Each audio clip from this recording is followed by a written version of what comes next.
Our emails are not CA, right?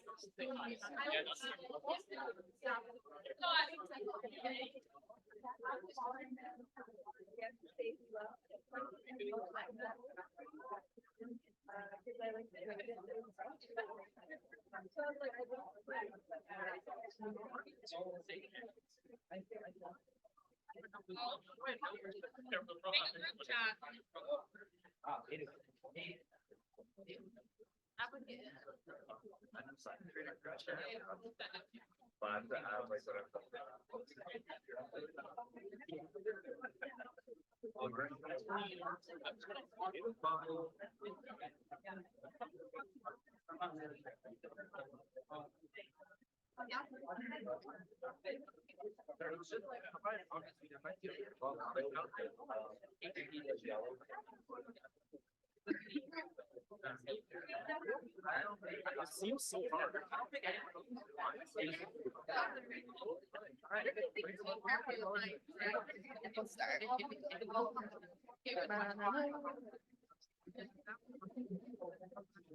Sorry about that.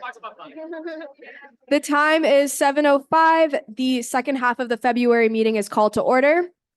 Please make sure to sign in on Echo 360 if you have not already. We will be beginning today with our VP question and answer period. So I would like at this time to invite all of VP candidates present to the front, wherever you are.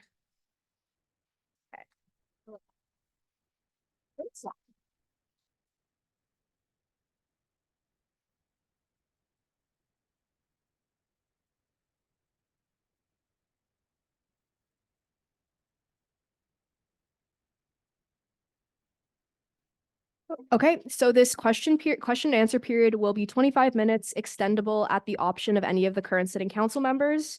Both, I believe, the current council members and the incoming councilors are allowed to ask questions during this period, if I'm not mistaken. And you can direct your questions at any or all of the candidates. So the time is 7:06, so we can start. Are there any questions to any of the candidates?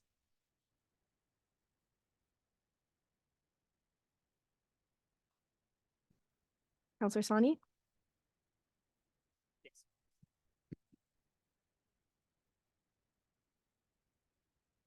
Hi, so my question is actually for Jenna. So considering the gap between the scope of work done by the USC and the Senate, and also considering the very different nature of their individual working with the relationships with administration, how do you suppose this alliance of sorts would amplify and enhance the USC voice between Senate and the USC? Thank you for your question. I think there's a bunch of ways to approach this. In my experience this year on Senate, seeing kind of when I come to council and when I've interacted with you, I see council interest in academic policy and in representation with stakeholder engagement. And then I see the way that that's actually handled on the Senate floor. Currently, there's only speaking rights for the USC president, and Vice President University Affairs sits in a few subcommittees. I think that by building what I've outlined in my platform as the extended version of the current academic roundtable, it opens it up for Senate voice to engage with USC voice, and then for us to bring that to Senate more clearly. I know that there's some gaps in my platform for sure in Senate representation. I intentionally chose not to go the route of gaining permanent speaking rights for Vice President University Affairs. The reason that I did this was because after extensive consultations with university stakeholders, I realized that it wouldn't be feasible to gain permanent speaking rights for university affairs. What would happen if we went to do that is essentially SOGs would probably immediately follow suit. And then there would be speaking rights taken away, most likely from the MBA constituency. So after that, I think that, yeah, it just like kind of snowballs. I think that we need to recognize the amount of student representation that we currently have on the Senate floor and build off of that. And I don't think that increasing Senate voice or Senate speaking rights more broadly on the Senate floor would directly correlate with any better representation. I think that that comes from our internal work. So I guess that's my intro statement for that, but thank you for your question.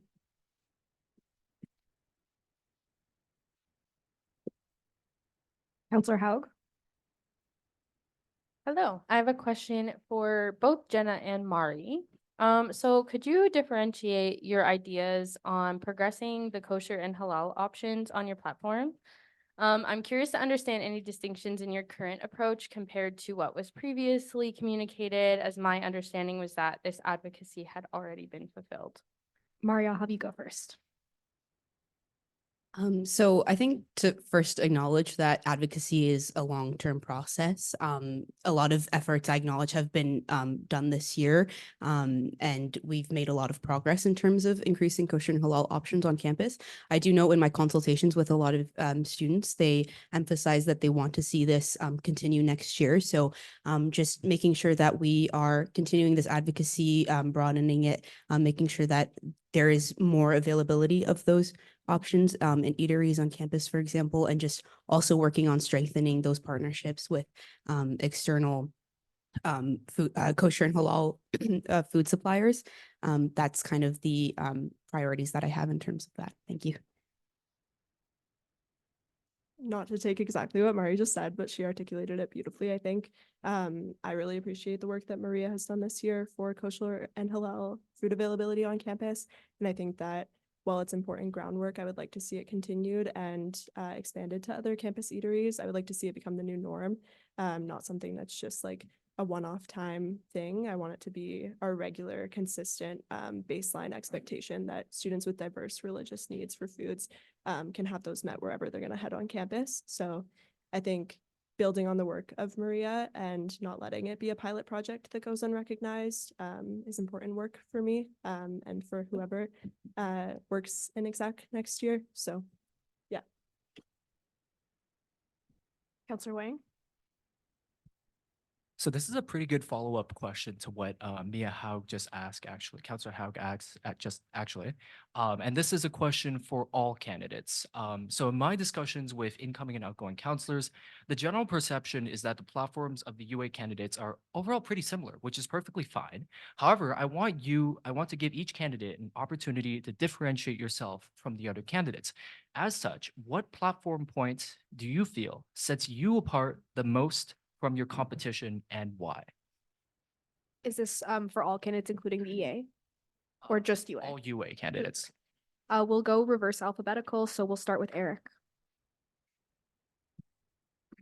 Thank you so much for your question.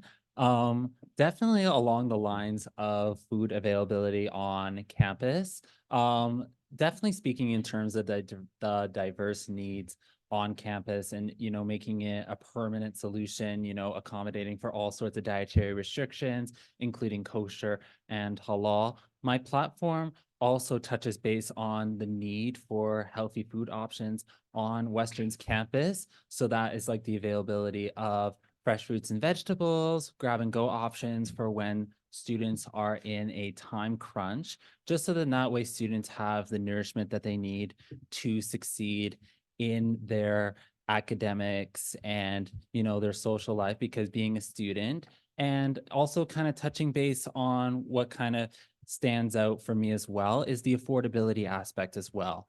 Understanding, and building on the point that advocacy is for the long-term game. My plan also focuses on the affordability aspect of it. So negotiating with suppliers and Western and USC operations to ensure that students have access to all sorts of like diverse, culturally, recognized, and also to accommodate for allergies as well. So that way, if students have dietary restrictions and for the foods that are in different formats, like gluten-free, for example, those needs can definitely be accommodated and to accommodate on a wider scale to the campus community as a collective. And Kita? So I think in my platform, I have a lot of focus on academics and in specific academic counseling. And I do recognize that this is more of a long-term goal and it's not something that can kind of be done in 1 year. I think that is one thing, especially with the point I have on my platform about across faculty communication. I feel like that is something that needs to be improved upon. Additionally, in my section about USC outreach, I talk about how I kind of want to take our awareness booths that we currently have running out of the UCC and kind of take those to different buildings and kind of like affiliate buildings, because that's a good way to reach students that are not necessarily coming to the UCC as often. Siddharth? So what I will say is unique to my platform is offering kind of like how we're actually achieving our advocacy goals. I think the USC currently depends on its policy papers to leverage advocacy, which of course are always usually well-written and well-researched. But I feel counselor roles are underutilized as well as other student leaders. I've talked about improving the function of counselors, giving them more to do, having them involved in things like program review with curriculum training. I've also talked about increasing the advocacy potential of USC committees like Pride, Ethno, Enviro. These are things that they have done in the past, but their legs have kind of been cut off in the past couple of years in terms of their ability to do advocacy. And I also feel like I'm putting emphasis on moving beyond performativity and taking a hard look at our internal culture and looking at how we're interacting with other student groups and where those issues are, and being very honest about kind of like what's going on, and just taking a hard look at that, as I said. Thank you. Jenna? I think that's something that's unique to my platform specifically. 2 things, one of which is AI appeal support and transparency. The second of which is the point on the renewal of the sustainability policy paper. I think there is currently an absence of student voice in advocacy towards sustainability and environmentalism on campus, especially in the USC. I think that we're taking more of a programming approach to things like sustainability, which matters and is important work. But I think that this year, with the cycle of policy papers that are up for review, it's created a really fresh opportunity to bring in new student voices of students that have already been doing this research and doing the groundwork to make sure that this paper is informative, it's expanded, and that it accounts for students that aren't already involved in the USC. My platform outlines the potential endorsement of the creation of a public interest research group, which I think is unique to my platform. And yeah, I think those are the base level differences in my platform. And Mari? Thank you so much for your question. So with climate change and food insecurity being 2 really important issues right now on our campus and in the world too, something unique about my platform is I have a point that tackles both. Specifically, as someone, this is something I'm very passionate about, as someone who has worked at the Spoke and in the food and beverage industry, I saw firsthand just how much food is going to waste. And I think there's an opportunity there to see if we are able to redistribute food from, first of all, from the USC, working with the Wave and the Spoke, partnering with something like an app like Too Good To Go to redistribute this food to community members in need, for students in need as well. And in my consultation process, I did meet with one of the Spoke managers to run the feasibility of this. They were very much on board with it. So this is something that can definitely happen next year. And I think if this is, if students are utilizing this with the Spoke and the Wave, then I want to take it one step further and push it, advocate to Western to implement something similar with their hospitality services and their residence dining. I think that's a unique point on my platform. Thank you so much. Are there any further questions? Counselor Usas?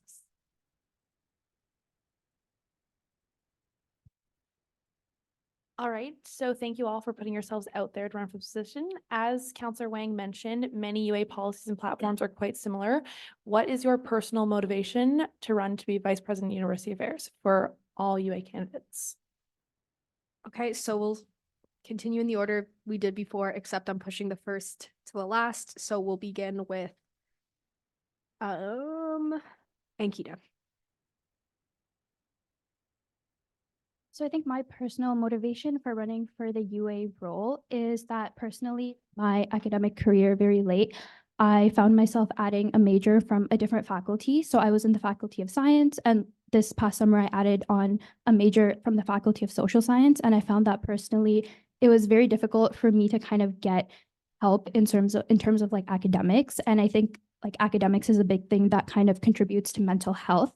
And those are two big things on my platform. So I think kind of from like the student perspective, I saw that that was kind of some like gap and something that I've heard from like a lot of different students and constituents that like academics is something they struggle with. And then that also contributes to mental health.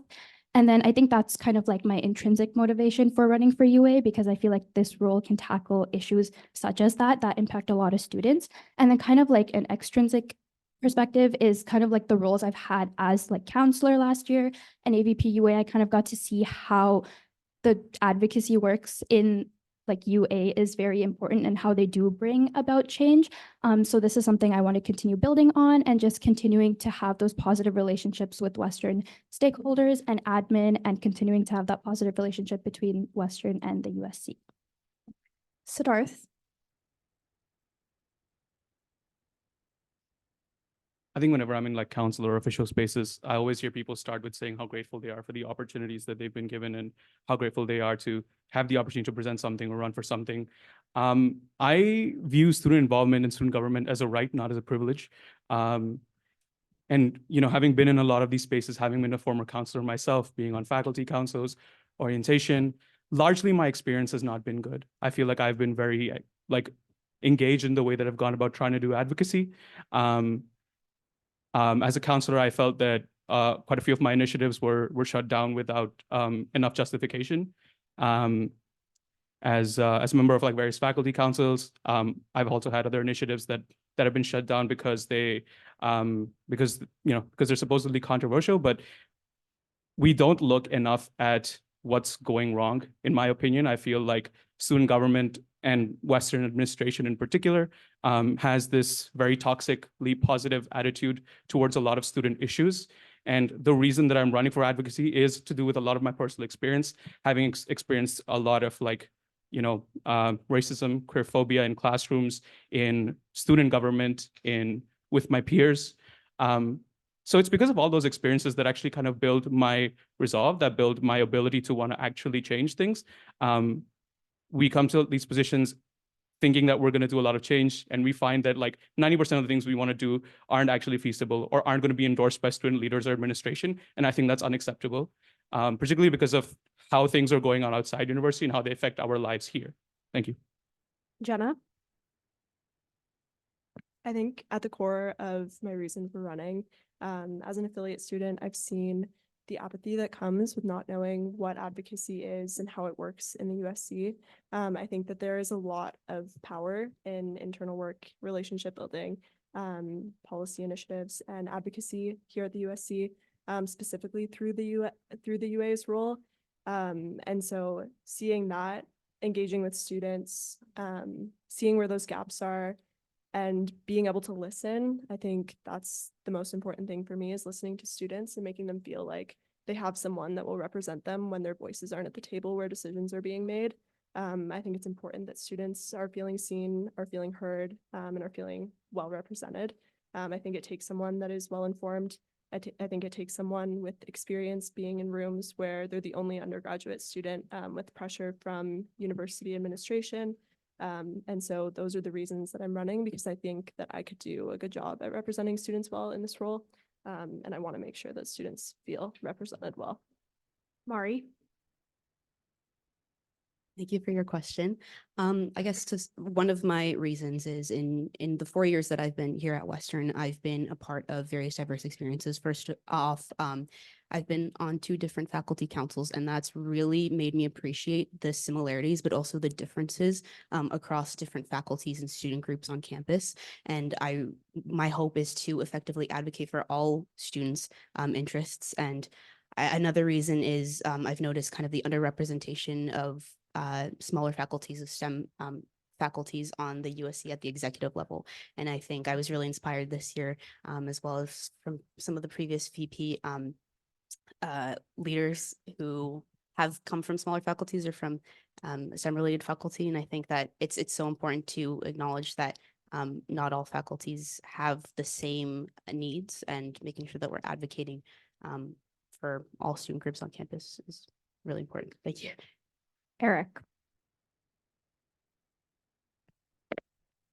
Hello, everyone. So my motivation to run for university, vice president of university affairs, stems from the fact that as of last year, I came into Western as a transfer student, and coming in knowing about these issues, as well as hearing about student issues from my fellow peers, fellow students, and the wider community, such as issues on gender-based and sexual violence, the need for healthier food options on campus, concerns around improving sustainability efforts, and things along those lines of that. I think understanding that advocacy is for the long-term game. What really stems from me being inspired to run for vice president of university affairs is I tend to be very vocal, and that my extroverted nature definitely gives myself a sense of a platform to, collect student voices on an ongoing basis, setting up focus groups, setting up surveys, booths involving educational efforts in all platform areas around campus and ongoing throughout the school year would definitely allow me to, not only get students' opinions on an ongoing basis, but also to voice them back to the administration, university stakeholders, and to campus-specific departments, including internally within the USC, on an ongoing basis to ensure that student issues are addressed, concerns are met, and we can hopefully, come with a better year and building on the existing framework that is in place right now to better students tomorrow. Thank you. Counselor Yele.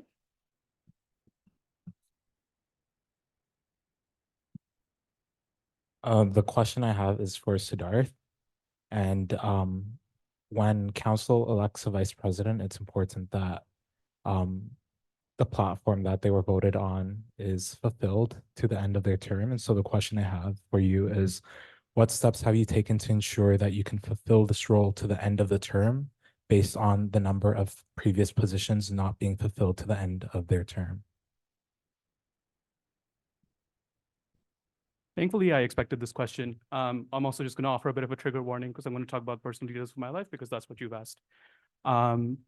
So yes, I have failed to fulfill particular roles in the past year. I was an orientation leader. I was appointed as the Arts and Humanities head soft.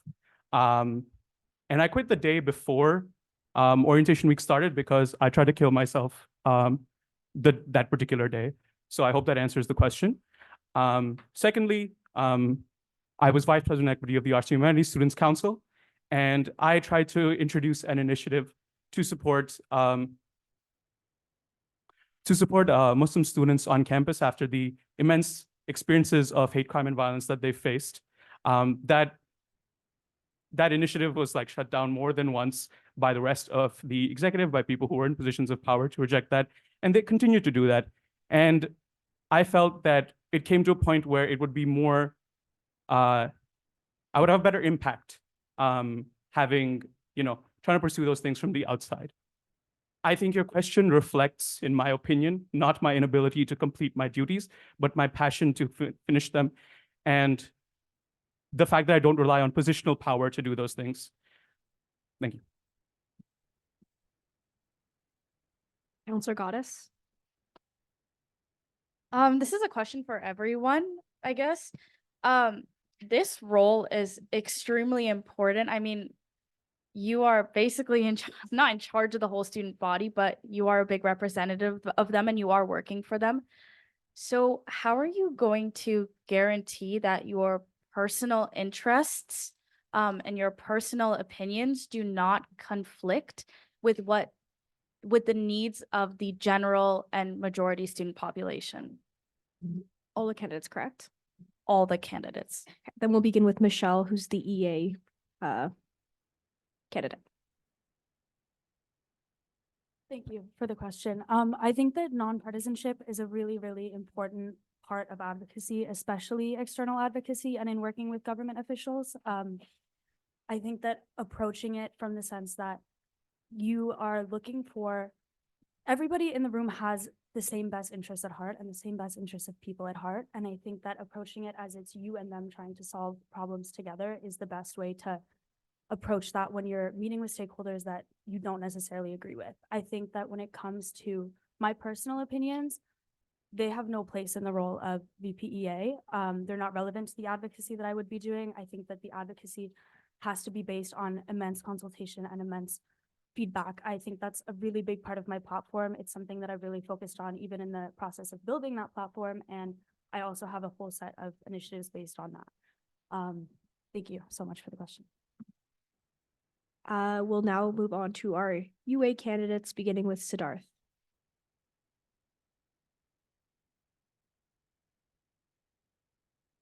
Okay.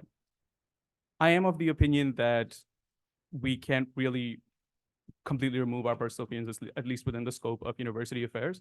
The important thing is that they align with the interests of students and advocacy goals. So when it comes to being able to execute that advocacy, I think the experience of being in those environments, I've been on 2 Senate subcommittees, hear a lot about what faculty thinks about how students are abusing certain privileges. And, I've had to keep a straight face there. I trust myself to continue doing that based on the experiences that I've had. And it's really about aligning yourself with the goals that you have for advocacy. And I think all of those goals that I do have are aligned in my platform. Jenna? I think echoing some of what Michelle is saying, I think that my personal opinions have no space in advocacy initiatives. Can you hear me now? Okay, sweet. I think echoing, just to reiterate, some of what Michelle said, my personal opinions don't have space in this advocacy and in initiatives and working with students. That being said, I think that there is room for us to show up how we are as leaders. And I think that me as a leader, I'm someone who wants to consult with students. I want to hear student voice, and I also want to be held accountable. And I think that the full-time staff structure and the structure of council and the way that it's set up, I feel confident that if elected and if in this role, which I'm confident that this would not be an issue, but if it started to become an issue, I feel confident that counselors would voice that and would hold me accountable. I also feel confident that I could navigate that with the help of full-time staff and with fellow executives and kind of leaning on the supports that are available to someone in these roles. I think that it's important to recognize that when you're in one of these roles, you're not meant to be doing it alone. You're meant to be doing it alongside other student leaders. That's the whole point. It's not one person, it's all of us that are brought through the voice of one person at times. But I think, yeah, honing in on that and just relying on some of those supports is important for accountability and in making sure that that representation is adequate and accurate for sure. Mari? So as VPUA, you are consulting with a lot of people, and it's really important that you're taking an objective lens to the issues that you're advocating for. For example, if there are issues that students are divided upon, it's really important that you are consulting with students across, all students from all sides of the issue, ensuring that you are also doing research and are aware of what you're advocating for and knowledgeable on that. And kind of echoing on what some other candidates have been saying as well is just, you're working in a team and making sure that you're keeping each other accountable. That's what I would hope to be able to do as a VPUA is working with the counselors, with the other executives to objectively advocate for the needs of students. Eric? Thank you very much for your question. First off, I just want to say that anything pertaining to my platform is not about me. It's about the Western community and it's about the student body collectively. And I think where your question stems to is that my platform has no room for bias or opinion. My plan is to work with university stakeholders, administration from all sides of the aisle, and definitely gathering students' opinions, gathering student feedback, and gathering student voices is definitely why I'm running for this position of Vice President of University Affairs. So getting all perspectives, understanding where each student I speak to is coming from, and then also the the second part of my answer to this question is also about transparency and accountability. In one of my action plans into how my platform will be executed if elected is revolving around transparency and accountability. So this is between like the USC, faculty presidents, counselors, and as well as providing updates on areas that are progressing well or areas that are in need of progression is definitely very important. And that is my action plan without having any room for bias or objective opinions if elected into this role. Thank you. And finally, Ankita.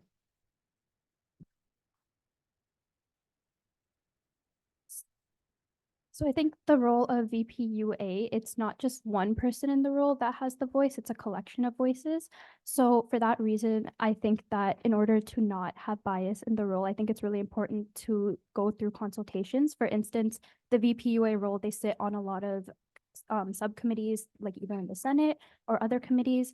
And I guess the VP themselves may think that students want a certain way for them to vote, but they don't know that for sure. So I think before voting on like any motions within any of these subcommittees, it's really important to kind of get feedback from like your constituents and counselors and students at large to ensure that you aren't voting just a way you think people want to be heard, but you're actually acting in a way that they do.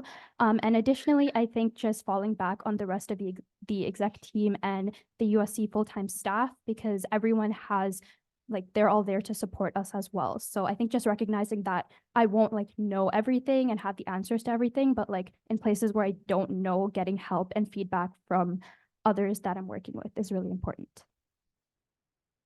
That exhausts our question period unless Counselor Kermack. Motion to extend 20 minutes. Counselor Deng could be our seconder. Are there any questions? Deng. I am going to call this a 10-minute extension, given that our presentation, the next the next presenter needs to start at 7:45. Maybe we can resume questions if we want to after that presentation. But yes. Okay, so we'll start with the 10-minute extension for now. Are there any questions on extending? Are there any pointed debate to extending this question period for 10 minutes? Are there any objections? Please raise your placard for extending the question period an extra 10 minutes. Okay, then we can continue. The next question, I cannot read, but the back corner, the furthest in the corner.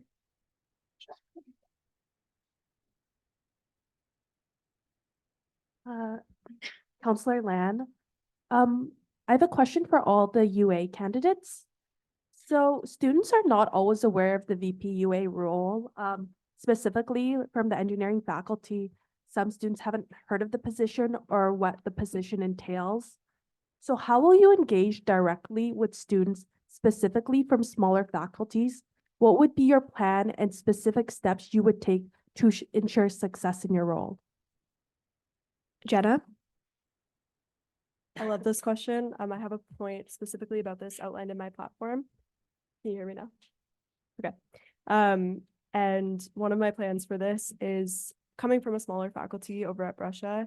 I've never seen an executive voice on our council floor. I've never interacted with executives from that perspective in my first and second year. This year it has improved, but before that there was an absence with executive voice.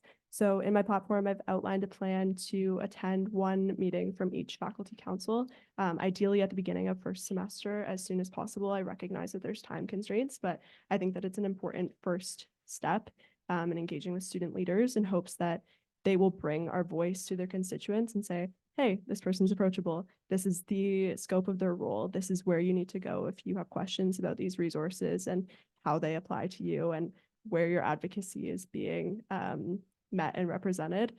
From there, I also would like to start attending, if possible. I again recognize that there's time constraints, so I don't want to overpromise, but I think that it would be really special and cool if executive members started to attend faculty council office hours to start to engage slowly with students at large, even if that meant doing their work, taking a few minutes out of their day.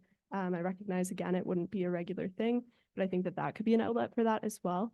And then I think too, just more broadly for student engagement across all faculties, to include the bigger faculties as well as the smaller faculties. I really appreciate the work this year between the student engagement portfolio and the university affairs portfolio in pushing models like surveys to engage student voice and to further our consultations. So I think extending those models, using our media models that we have available to us as the USC to kind of like expand our visibility. I think in every consultation I've had, it's come up that students don't know what university affairs is. They don't know what the scope of it is. So those would be my first steps for sure. Mari? Thank you so much for your question. If elected VPUA, something that I want to do is work with the next Vice President Student Engagement to specifically increase engagement with our advocacy initiatives. We have a lot of engagement with orientation and programming, but I think there are a lot of opportunities to engage students in those advocacy initiatives, especially because we have 3 policy papers for renewal next year within the UA purview. And so something, for example, this year that was implemented were in-person focus groups where we got students at large to participate with the USC. I think a lot of the advocacy initiatives currently are very limited to people within that USC bubble. And so I really want to just work with the Vice President Student Engagement to expand that scope and invite more students at large to participate in those initiatives, specifically with engaging like faculties in the USC advocacy portfolio. I think making sure that we're really engaging students, especially at the beginning of the year, is really important so that throughout the year, if students have a concern, they know who of the execs they can come and talk to. So for example, kind of like Jay was mentioning, if the VPUA can attend like one meeting, for example, at the beginning, that would be really important, or even sending a representative to do that and just outline what each portfolio under the USC does so that yeah, if students have a concern, they know who to talk to throughout the year. Thank you. Eric? Thank you for the question.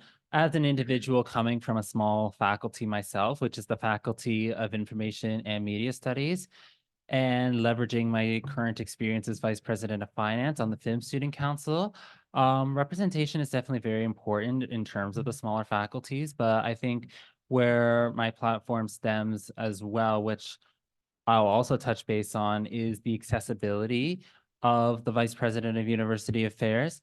Understanding that University Affairs is a team effort, my plan is to be as accessible as possible by being in attendance at events, conferences, and all the different initiatives and events that go on throughout the year, not just what is behind closed doors, just so I can be a friendly face to the student body, you know, and listen. And because I really thrive, I think, on one-on-one conversations.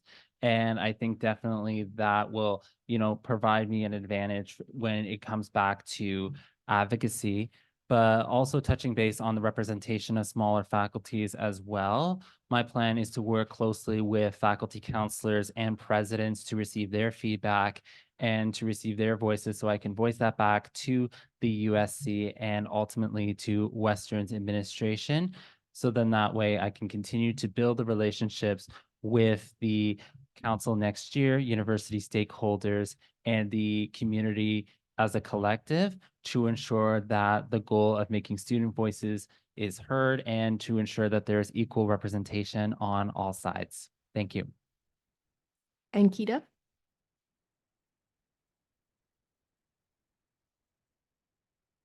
So I think one way I would want to ensure that small faculties are heard are instead of them coming to us going to them. So one example I can use is that this past year in my role as AVP-UA, we ran a focus group for our mental health policy paper. And the way we kind of got signups for this focus group was through having a booth downstairs in the UCC. So I think in the upcoming academic term, there's 3 other policy papers that are up for review. So instead of us just collecting signups from the UCC, because only the students that are at the UCC will sign up for those focus groups. Taking those sign up things for focus groups to kind of different buildings. So maybe like Talbot College to get an insight from music students, or like to the engineering buildings that are more far out and it's less likely that they'll be at the UCC. So kind of like stepping out into different areas and then ensuring we can get student representation from these different faculties, especially for input on things such as policy papers. So that's one way I'd ensure that smaller faculties are heard. And Siddharth. So similar to what other candidates have said so far, it is important for us to improve our presence at different places. If we talk about like kind of like a logistical framework here, like we've got like kind of like Kings, Brescia, they're kind of like at the outskirts of these. So our physical accessibility is important. But that being said, through my platform, I've talked about kind of like increasing like just the interconnectedness of student government and student systems. So through that, when we're talking about having counselors more involved in things like, things like program review and like training and that kind of thing, it gives them more to actually talk about when they go back to their constituents, back to their faculty councils. And we have to understand that, this is the way that the system has been set up to work. In theory, counselors go back to their faculty councils, and that's the way that the rest of the council engages with them. Now we have like our 15-minute question session at the end of council meetings, which continue to have low attendance. So we have to focus our efforts in places where we have existing frameworks for those. But that being said, that doesn't mean that we can't work to like put in a little bit more effort in terms of our physical accessibility. And like the other candidates have mentioned, making visits to like council office hours, to their meetings, it's all important. But in terms of our long-term planning, that's what I emphasize the most. Okay, so we are going to take a break from the question and answer period to hear a presentation, but I will have you all back in 20 minutes if that's all right with everyone. Okay, so thank you.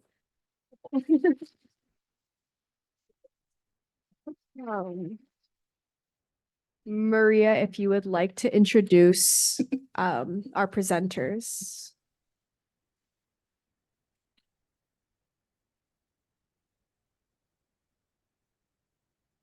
Oh, wait.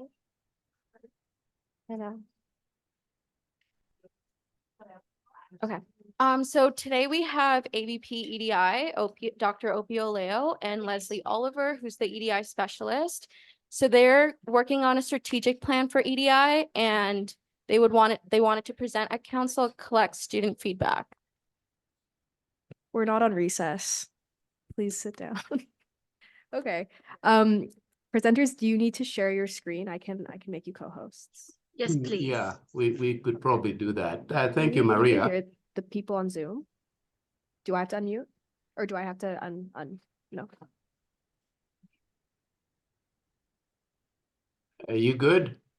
I'm almost good. Okay, all right. There we go. Well, good evening, everyone. First and foremost, I'm not sure if we can hear the individuals on Zoom. can you hear us?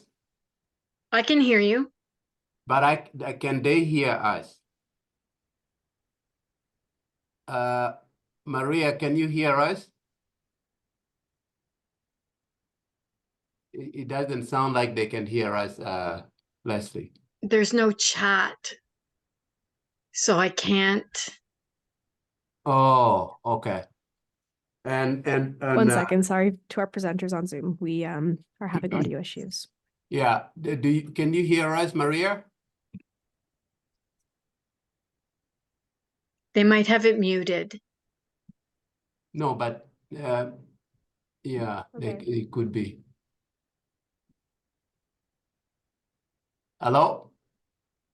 Because I can hear you very clearly. Yeah, I know. I can hear you too, but they cannot hear us.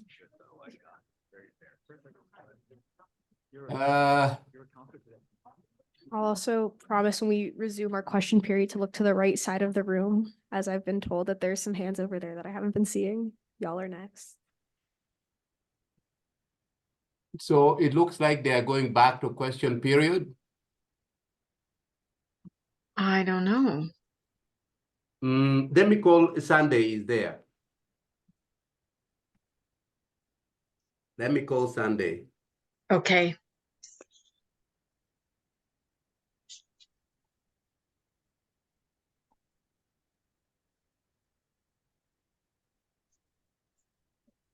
Sorry, you cannot hear us. We can hear each other, but you cannot hear us. Okay, so it looks like we may then have to postpone this, but you know, you can see the presentation, but you cannot hear us.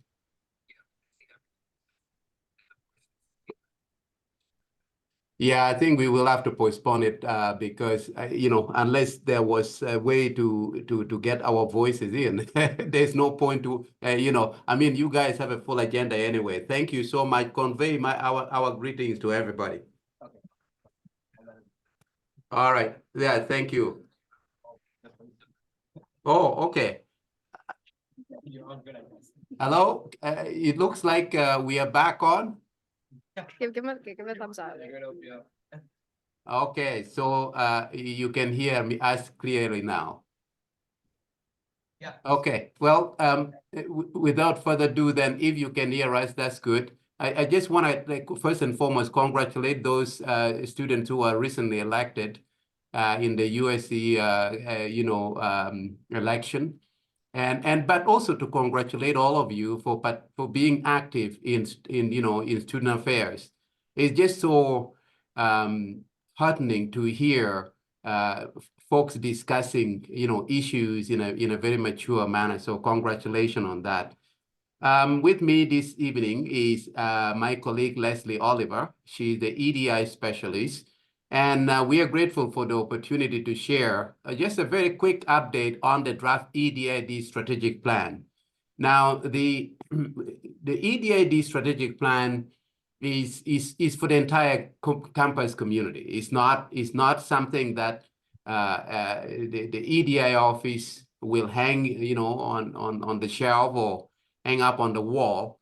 This is for the entire campus. That's why we felt it was important that we are able to bring it before the students so that you too can weigh in, you can give your feedback before we have a, you know, a final write-up of the plan. Very quickly, so that you know how it came about, two particular processes guided the drafting of the plan. The plan is anchored on the institutional strategic plan towards Western at 150. And the President's Anti-Racism Working Group final report, which was released in May of 2020, you know, 2020. And now towards Western at 150 specifically makes 4 strategic commitments. And they are to create a welcoming and inclusive campus community. And I heard some of you candidates talking about inclusive community this evening. Increasing diversity and equity at Western, within the Western workforce and student population, investing to combat racism and all forms of discrimination. That includes anti-Semitism, Islamophobia, anti-Asian hate, homophobia, lack of accessibility, anti-Black racism, just to mention a few. And finally, to engage diverse Western communities, acknowledging that Western is a big community with many different communities making that large community, and so that those commitments were made in towards Western at 150. But the document that launched my office was the President's Anti-Racism Working Group report, which came out around the time when the world was responding to the anti-Black racism after George Floyd was murdered in Minnesota. And it made a number of recommendations. I'm not going to go through them tonight because I know that we want to move fairly quickly. You have a full agenda. But the recommendations, one of the recommendations was to create the office of EDI, which is this office, and also to make specific changes on campus. Among the many things that changes that was brought, or at least initiative that was undertaken, was the mass recruitment of Black faculty, for example, and also to start a process whereby we would know who is here on campus, and so in October of 2021, we did a campus-wide census, and that census established the baseline of who is here and how do they feel about being here. And just recently, we relaunched that census so that we can continue to gather more data. And that data will guide how we will implement the strategic plan. I just wanted to quickly point to you that since the creation of this office, the Office of EDI, we have had a number of successes. There are many things I've already pointed out to the hiring of racialized faculty, especially Black professors. We have established scholarship for Indigenous as well as Black students. 45 scholarships in all for Black students and 45 for Indigenous students. We have worked very closely with different communities, the Black community, both inside and outside of Western, the Jewish community, the Muslim community, the 2SLGBTQ plus community, which is a very large community here at Western. And so we continue to build, our relationship. We continue to establish ways of working together. And so and our office is outward facing, which means that we work with everybody. We support all the faculties, we support the student clubs, and so on and so forth. So in a sense, then, in thinking about these specific strategic plan, the EDID strategic plan, we wanted to make sure that the work that we are doing is really enshrined in a document such that we can use that document throughout our campus community, where folks can now begin to engage within their own unit to say, okay, what can we do to make our unit or our space inclusive, welcoming, and diverse? Because the EDI office is still a very small office. We are like 7 folks. That's a very small number of people to be able to deliver change to the entire campus. Rather, change must come from all of us. That is our belief. So I just want to turn now to, with those few words, I want to turn to my colleague, Leslie, to give you an overview of what the EDID strategic plan looks like, the draft that is. And hopefully you'll have time to reflect on what you hear and take time to give us feedback, because we want to have student voices in the EDI, in the final document that will come out. So thank you for that. So Leslie, I turn over to you. Thanks, Opio, and thanks to all of you for inviting us here. I just want to briefly set up what some of the steps that we've gone through. So this is our 16-person steering committee that we set up from the beginning to help guide us and offer us feedback every step along the way. And it's very rich in diversity across students, staff, and faculty at all levels of the organization, not the least of which is our esteemed president, Sunday Ajak, and others, as you can see, from across campus and different areas. So this is the timeline. I won't go into great detail, but we opened a survey, so it was open to everybody, all campus members, to submit some answers to the questions on what were priorities, what they thought was important.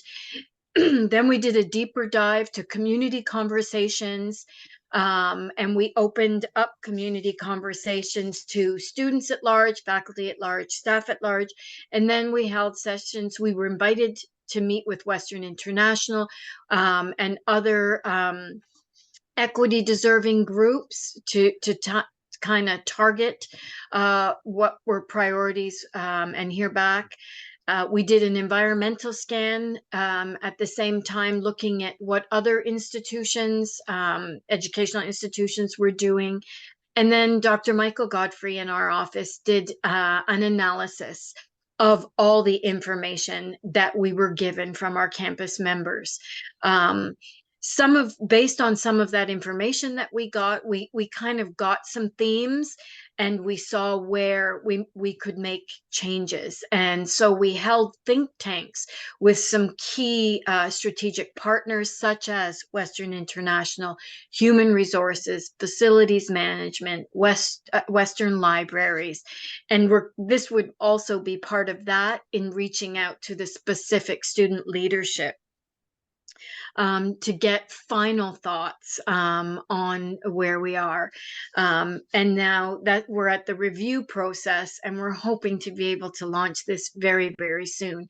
But we really want a document that will not sit on the shelf. We want a guide so that, as Opio mentioned earlier, it's not just the Office of EDI or the USC Council, for that matter, trying to change culture and embrace equity, diversity, and inclusion initiatives. We want every single campus member to be able to know how to make people feel like they have a place and they're valued on our campus.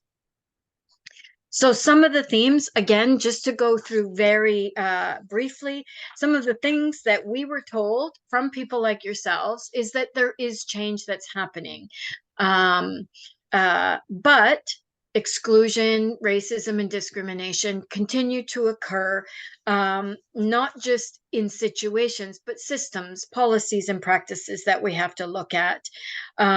There's inconsistent commitment across Western, and it's noted that we have to, in some cases, move beyond performative to actually establish a real culture change.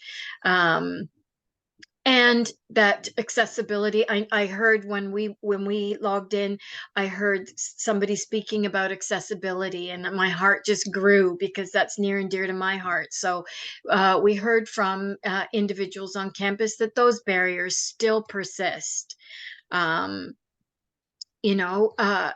Here are some of the key survey findings: that there is a lot of people on our campus that do have a strong sense of inclusion, belonging, and community.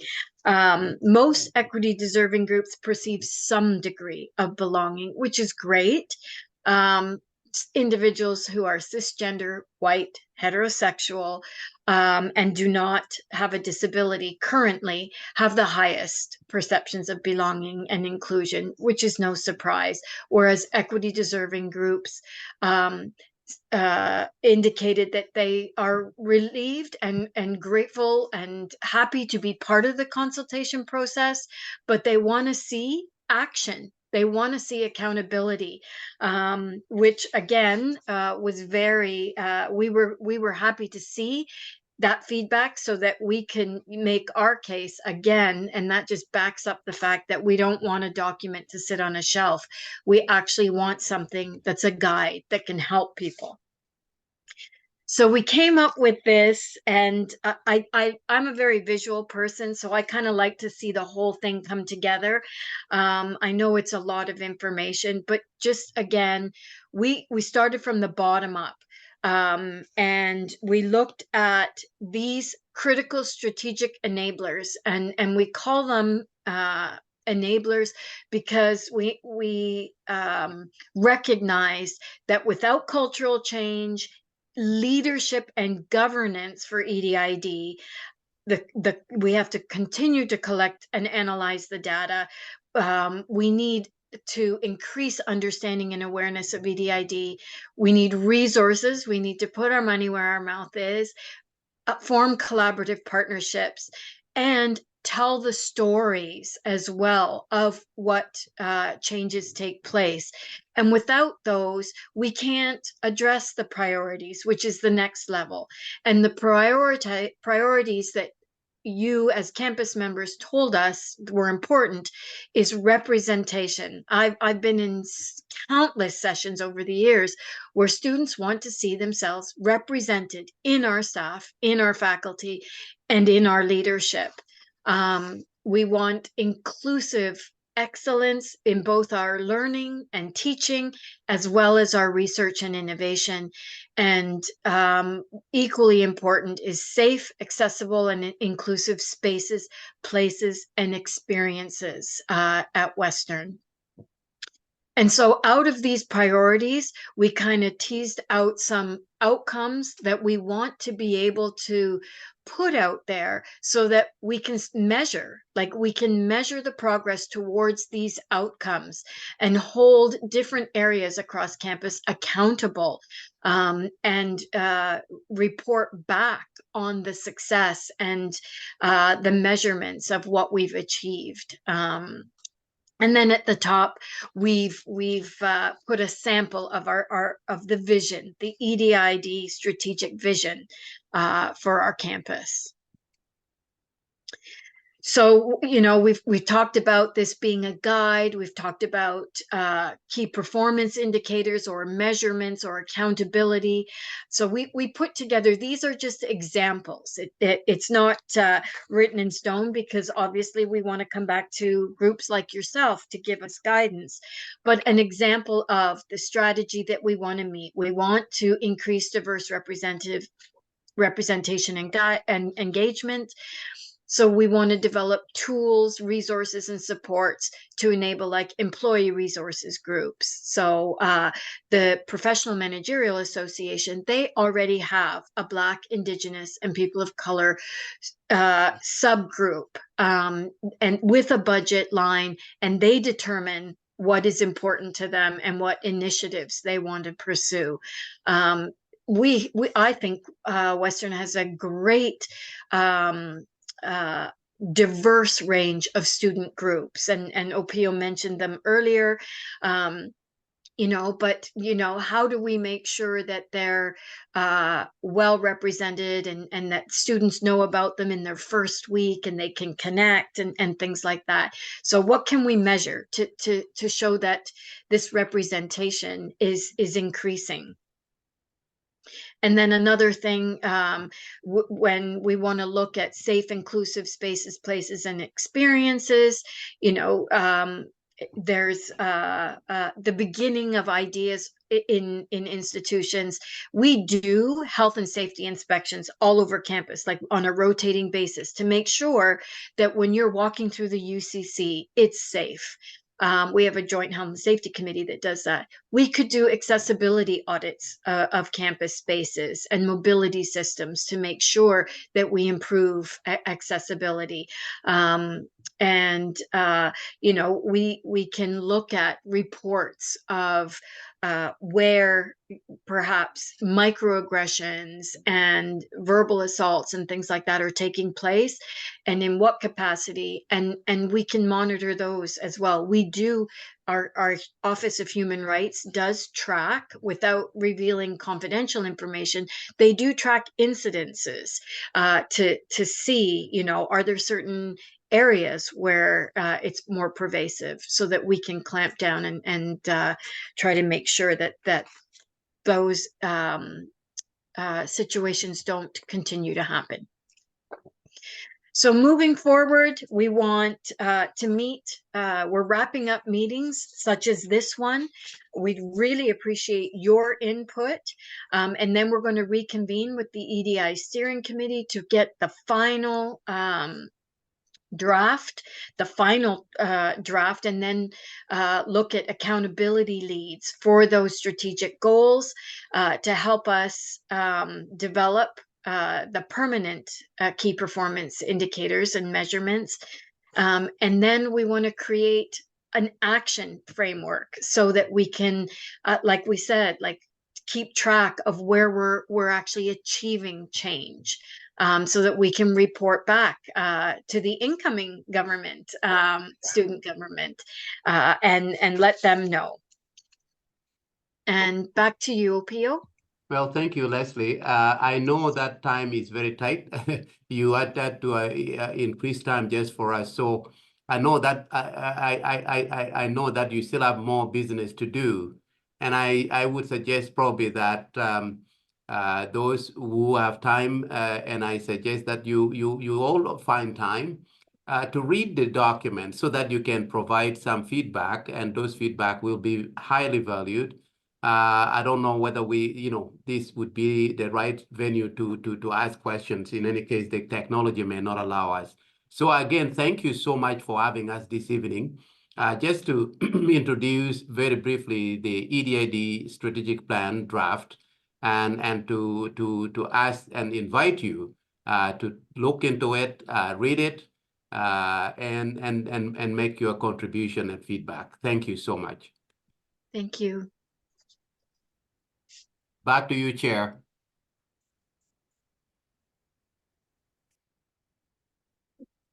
We can take a few questions. Counselor Jones. Hi, thank you for the presentation. For the Black Scholarship Student Initiative, is that referring to the entrance and admission scholarships that were implemented for Black students? Yes, that is what we are what we are referring to. When my office was established, I think there were three scholarships specifically for Black students, and they were worth maybe about $1,000 a piece. The current Black admission scholarship, there are 45 of them. 5 of them are at the national level, so that's 50,000 each over 4 years. 35 of them are worth 26,000 over 4 years, and then the other 10 is 10,000 over 4 years. So it's certainly a much bigger improvement over what was there before the establishment of this office. Yes, so that's what we are referring to. And we have named those scholarships, by the way, so that they will be here forever. Okay, great. Has any thought been put into making scholarships for students that aren't just in first year, but in other years of study, especially those who maybe are still students before these entrance scholarships have been implemented? Good question. We have been in discussion with the registrar's office. There is a pool of monies for bursaries. And I know that we have tried in the past to try to create opportunity so that folks can actually know how to access these bursaries. They're there, and it is a matter of being able to apply for the bursaries and to be able to access them. So that is what is available right now. But it's a good thought that perhaps we should look into perhaps creating scholarship as well. But to me, I think the bursary idea allows for students who are really in dire need to be able to apply and to be able to access those funds as needed. Thank you. You're welcome. Okay, that looks like that's all the questions we had for our presenters. So let's give them another round of applause to thank them.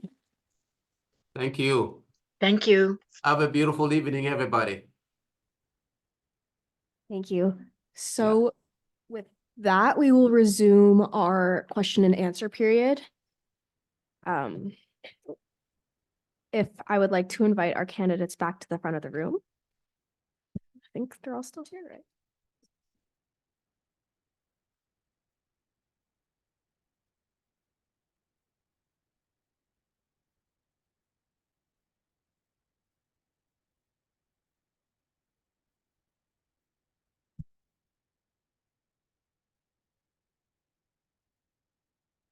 Okay, then I will, until 8:25, we'll resume the question period with the need for an extension after that. So are there further questions? Yep. Go ahead, Emily. My question's for Michelle.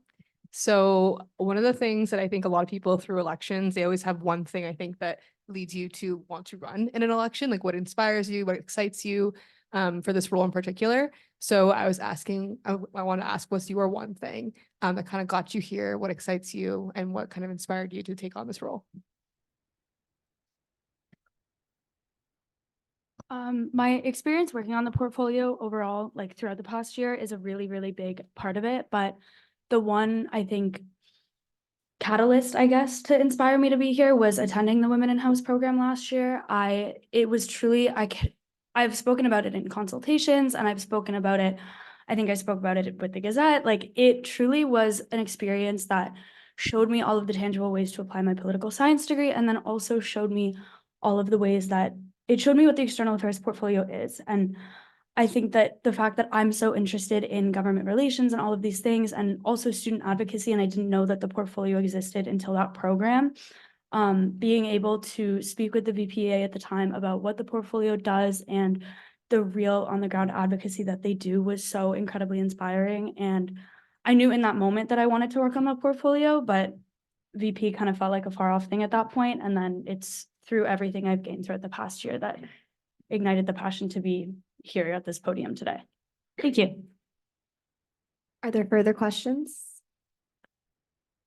I'm sorry, I don't know the new counselors' names yet, but the person closest to me. Yeah. Yeah. Thank you. So this is for the UA candidates. So I just want to ask, oh, thanks, Emily. I just want to ask that the University Affairs portfolio is mostly advocacy. So most of your platforms are centered around advocacy. And also a lot of your platform points are very long term, specifically because that is obviously where you can accomplish the most things. But I'm just wondering if you all have a specific platform point or multiple that you would like to highlight that is doable, definitely within your 1 year term. Thank you. I believe Mari is first.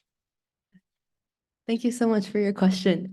So something that I brought up in one of the previous answers was my my platform point on food insecurity and food waste.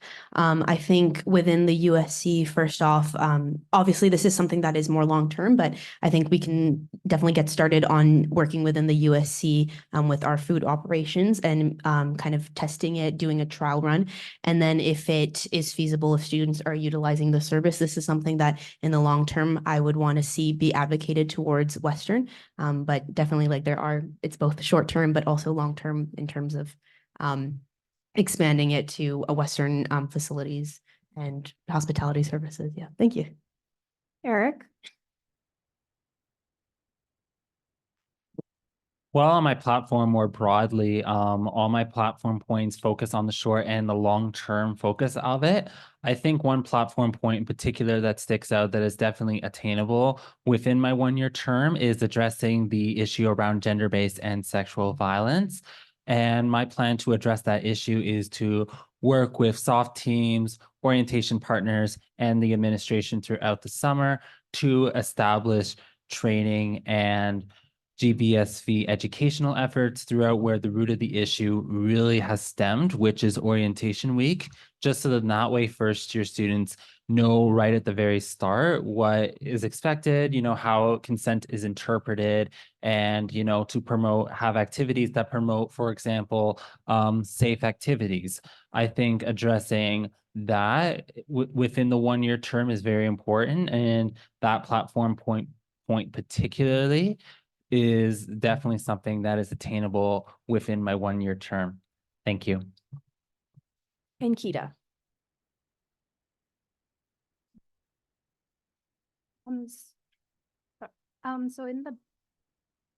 So in the section of my platform where I talk about mental health, I talk about building positive rapport with the incoming Director of Wellness and Wellbeing from Western Admin. And I think that this is something that's doable because in the VPUA role, it's very heavy on building relationships with stakeholders. So I think in writing this platform point, I kind of just wanted to focus on the fact that we are getting support from like USC initiatives from Western.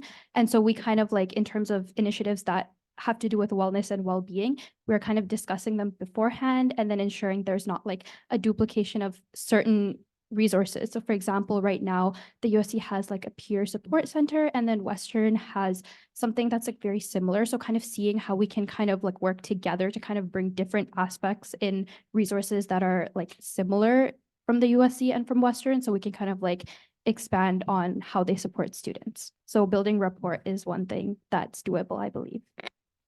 Siddharth? Yeah, I think anything related to when it comes to advocacy, when we talking about advocating at different bodies, particularly Western administration, those are things we have to recognize are going to be long-term efforts. And we also don't really we don't really know, I think the timeline with those things, depending on how they go. But anything related to our kind of internal processes, I think are very doable within the 1 year. Obviously, some of these ideas are things that have gun resistance previously.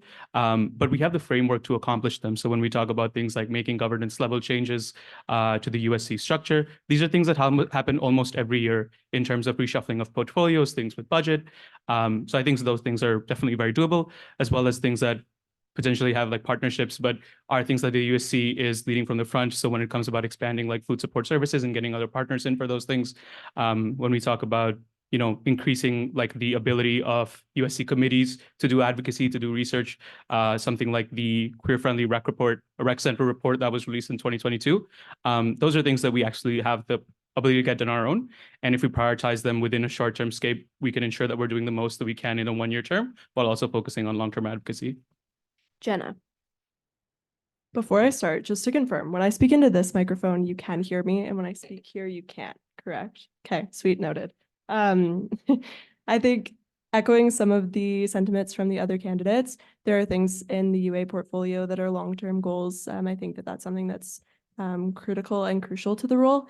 That being said, if elected, something that I would want to get started on immediately first day in office is collaborating with Brushes students and Brushes Voices and implementing and creating a Brushes specific one-year pilot project program, which would be a volunteer program under the student experience coordinator's purview. Throughout my past year as a Brushes student and as a student senator at large, I've had the opportunity throughout the integration process to sit with Brushes students, to listen to them, to connect with Brushes administration and faculty members, and bring those concerns forward with the help of my other student senators. And one of the biggest advocacy wins that I've witnessed in my time on campus is seeing those specific advocacy outlines be championed and prioritized by Brushes administration and by Western alike. So the creation of that role and the implementation of it so that Brushes students feel seen and represented in this inaugural year as they transition into Western is for sure my first priority. Further questions? Yes. Please speak into one of the microphones. Thank you. Hi, so this is for all the UA candidates. Do you have any ideas or visions to support students with placements? So students in programs like nursing, med, dental, kin, education have longstanding or similar concerns with academic considerations and affordability. I know advocacy upon this regard can have a lot of outcomes, but what are just initial general thoughts? Sorry, was that a question for everyone? Sorry. Starting with Eric.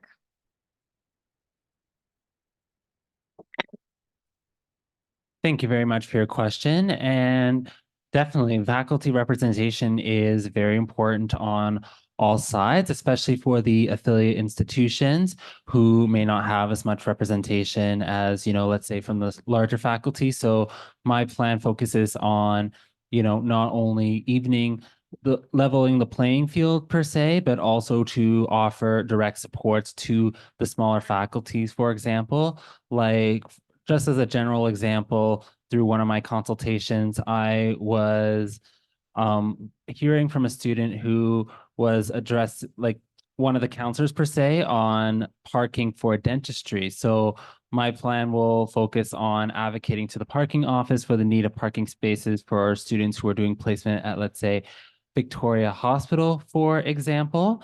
But just in terms of general thoughts, just making sure that, working with the faculty specifically themselves, from a general thoughts perspective, ensuring that the students have the supports that they need, regardless if their faculty is large or small, or if they come from an affiliate school, is definitely something that I plan to address within my equal representation portion of my platform. Thank you. And Kita? In your question, you mentioned if I have like any kind of ideas for academic consideration. So academic accommodation is one thing I do focus on in my platform. And I do know that with sort of like programs that have placements, they do undergo a lot of sort of mental health constraints there, like in case they need like mental health accommodations. And as of right now, I think kind of seeking mental health accommodations for students, it's very hard for them to even know how to go about seeking those accommodations. So something I outlined in my platform is kind of making that more streamlined. And one way I plan on doing that is by just making it more aware to students how they can kind of get like these types of accommodations. So I think in specific, one way to like answer your question is that I would focus on kind of like the academic accommodation side of it. Siddharth? So I have a platform point that focuses just entirely on nursing and like raising the quality of the nursing program. And after chatting with like the incoming and outgoing like nursing counselors, I don't know, I was really shocked to hear like some of the things that they told me about like, you know, how far their placements can be and how like, you know, isolated from campus that they are. So one of the things there is, you know, I think a priority, like just in terms of like how that program goes, building like, you know, building a framework for connecting them to campus, as well as having just, you know, a better like framework in terms of academic and compassionate considerations. On the whole, you know, I don't believe student reported absences are something that are going to come back, at least in the form that they were. So the important thing for us is to build a proactive framework when it comes to those considerations. And I think those are things that we can actually get admin and faculty to agree to in terms of like what the effort is. I think at times despite the fact that, you know, a lot of students do use these accommodations, it overburdens the system because they don't have a clear framework for it. So we are talking about, you know, some proactive planning. In the next couple of years, it might look like students feel like they don't have that much to access in terms of academic and compassionate considerations.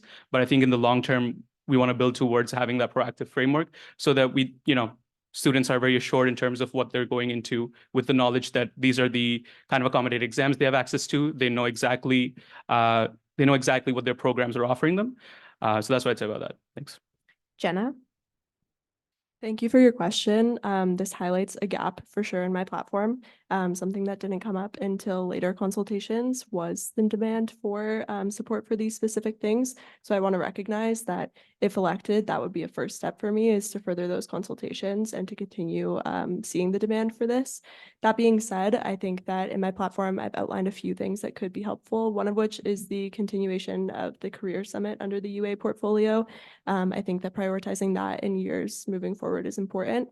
Also, in the upcoming cycle, the teaching and learning assessment paper is up for review, and I think that it's created an opportunity for us to consult with students that specifically have situations like externships and placements, and to represent and account for them in our policy, and breaking that down, specifically looking at how things have shifted since the pandemic, for example. I know that nursing students and health science students have had placements that have varied and shifted since the pandemic. Again, I'm not entirely informed on this, so I don't want to speak as if I am.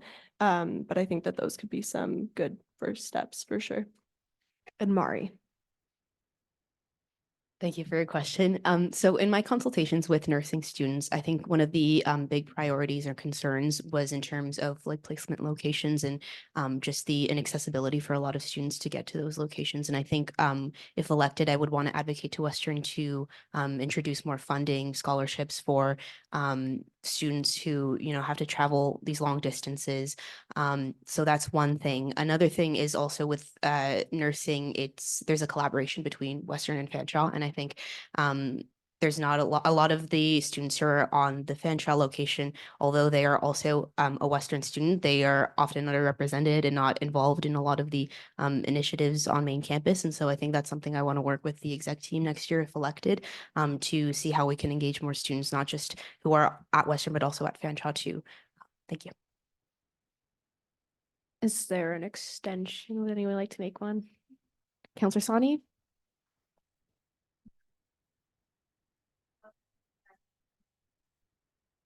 Sure. Seconder. Counselor Bobkowitz. Okay, questions on extending this question, the Q&A period until 8:36. There are no questions. Are there any points of debate to doing so? If there are none, please raise your placard if you have any objections to adding this 10-minute period. Okay, then we can continue. Are there further questions? Emily, you can go again. This is a question for the UA candidates. What Senate committee do you most look forward to working in? And what would that communication look like with the WSS, Western Student Senators, to ensure that that communication is kind of being infiltrated properly, and kind of continue that work there? I'm a little bit lost in my order, so forgive me, but I believe Ankita is first. So I think the Senate committee, and this is a committee I'm already like an undergrad representative on, and I really enjoy it so far, is the Academic Policy Committee. I'm excited to sit on that one again if elected. And I think this is because a lot of my platform does rely on academics. And I think in terms of communicating with Western student senators, I think before kind of like voting on any motions in this committee, it's really important to kind of like talk to them. And they also have their autonomous views from the student body. So kind of seeing how they see the different motions first instead, and then collectively seeing how we can kind of work to amplify the student voice in that way. Siddharth. So I was an undergraduate representative on the Senate Subcommittee on Undergraduate Program Review and the Review Board Academic, and I have to say that undergraduate program review is the one I'm most excited to work on, in the sense that so much of like their recommendations, I feel like should depend so much more on student consultation and then student issues. And I found that to be severely lacking. I also feel that in terms of like mainstreaming those concerns and making it a very like, effective, like streamlined process, for example, I know one of the things that committee had been deliberating on is how to introduce EDI, like, efforts directly into programs and not just as like kind of like an afterthought. And their response to that has been to, so far in the last 8 years, to have a law acknowledgement at the start of the meeting, which I feel like is really the most basic step that anyone can take. So in terms of like that as a specific focus in terms of just like program review. But I also think that can be an avenue to engage students more in like, the quality assurance program, and as well as expand the scope of how we're actually reviewing programs and student concerns in that sense. Jenna? To echo what some of the other candidates have said, the subcommittee that I would look the most forward to working on is the Subcommittee on Academic Policy. I haven't had the chance to sit on it this year as a student senator at large, but I've had the opportunity to hear of the work that happens there. And it's work that I think is valuable to all students. I think that when we look at academics, we're looking at something that it associates and is relevant for every student on campus. And I think that a lot of important matters, such as compassionate considerations and accommodations, which we know we're discussing at every table, and we know that we keep trying to come up with a solution for, and we're not seeing progress. That progress is being made in those subcommittees. And so I think, while I haven't highlighted this specifically on my platform, I think that the reason for that is because I recognize that a lot of the role is continuing the work of those that have come before you. And so I think building on that work, continuing those conversations, and continuing collaborating with university stakeholders, specifically in that context, is something that I look forward to doing if elected. Mari? Also, to echo some of what the candidates have been saying, I think the one I would be most interested in working on would be the Academic Policy Subcommittee. Something that I hope to do if elected is introduce more EDI and decolonization topics within the existing curriculum, and not just, secluding them to specific courses. These are things that should be included already in the existing courses that we have. Also, in terms of like accommodations, that was another priority in my platform. I just really want to advocate to streamline that process for students. Just obtaining accommodations can be really tedious. And in terms of compassionate accommodations, some students require very specific accommodations that don't fall under the list of like what Western considers an accommodation or not. And I think just acknowledging to Western admin and professors that we need to be expanding that scope of accommodations is what I would want to do. Thank you. And Eric. Well, for this, if elected, I definitely look forward to working on the Academic Policies Committee, and as well as with the USC senators, and as well as at the faculty level as well.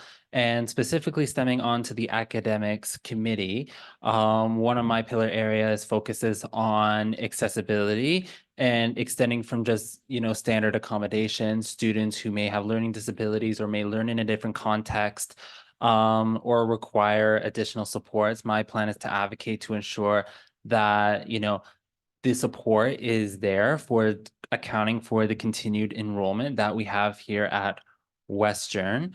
And I think it's really important that for general accommodation as well, like, SRAs is a big part of my platform point as well, and working with not only academics, but as well as with the university level to advocate for, understanding that there has been abuses in the past, acknowledging that this is like your one ticket if you're like in an exceptional circumstance. So students don't have to, spend time and money to get a police report or a doctor's note or documentation to receive such accommodations. And then my plan for funding, these initiatives also accounts for a dollars to percentage model. So for example, accessible education, which is really important. There's a number of different areas, but I'll just name that as an example. If the demand increases, my plan is to advocate for a dollars to percentage ratio. So if it goes up by 10%, funding goes up by 10%. Same thing if a service declines. If it declines by 10 or 15%, then funding would go down in the same ratio to ensure that the funding is fair. And that way, collectively, students are getting the support that they need. Thank you. Okay, I'll take a final question. Or VP Farouk.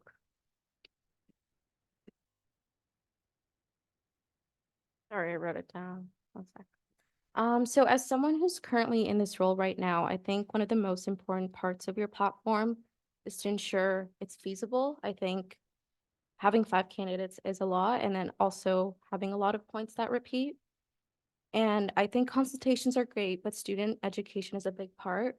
I remember I had someone who told me to fix the stairs. I cannot do that. So I wanted to ask, what were you able to do beyond consultations to ensure feasibility for all of them?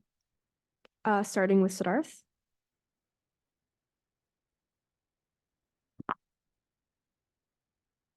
It's a good question. I have to admit I'm a bit of a loss for that one. Yeah, I'm gonna be honest. Like I've spent like the past year kind of like in like outside the USC. I've been more involved with like student life and things off campus. What I've tried to do is increase kind of like the awareness of university affairs, the portfolio in these spaces. I think one of the big things that I've worked at this with the Climate Crisis Coalition, and we had a meeting where I told everyone about like kind of like my plans and like asked for their feedback in terms of like sustainability and climate action. So yeah, in terms of like, I think in terms of like outreach, we have to understand that yes, this is like, a counselor vote, but the outreach of that is more important. It affects people beyond that capacity.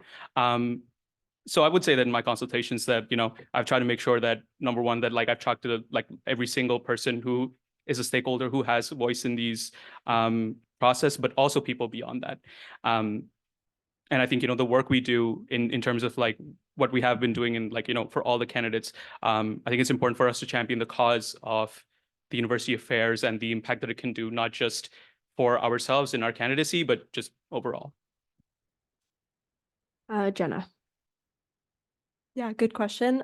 Something that I think I've done for feasibility checks, aside from consultations, that I learned to do in my role at Senate, is comparing what we hope to do in our organization to what's already happening in other U6 institutions, and kind of looking at that and seeing comparisons, so that we can learn from their mistakes, their outlines, their successes, and then also just researching different policy papers that have been up for review, and have been outlined again at other institutions and at Western. I think a lot of feasibility checks have come from consultation, so I'm also at a bit of a loss for that, but that's my best attempt at answering that. Mari. The first thing I would do beyond consultations is also just, comparing with things that have been done in the past, things that are being done at other educational institutions, and see how we can learn from that.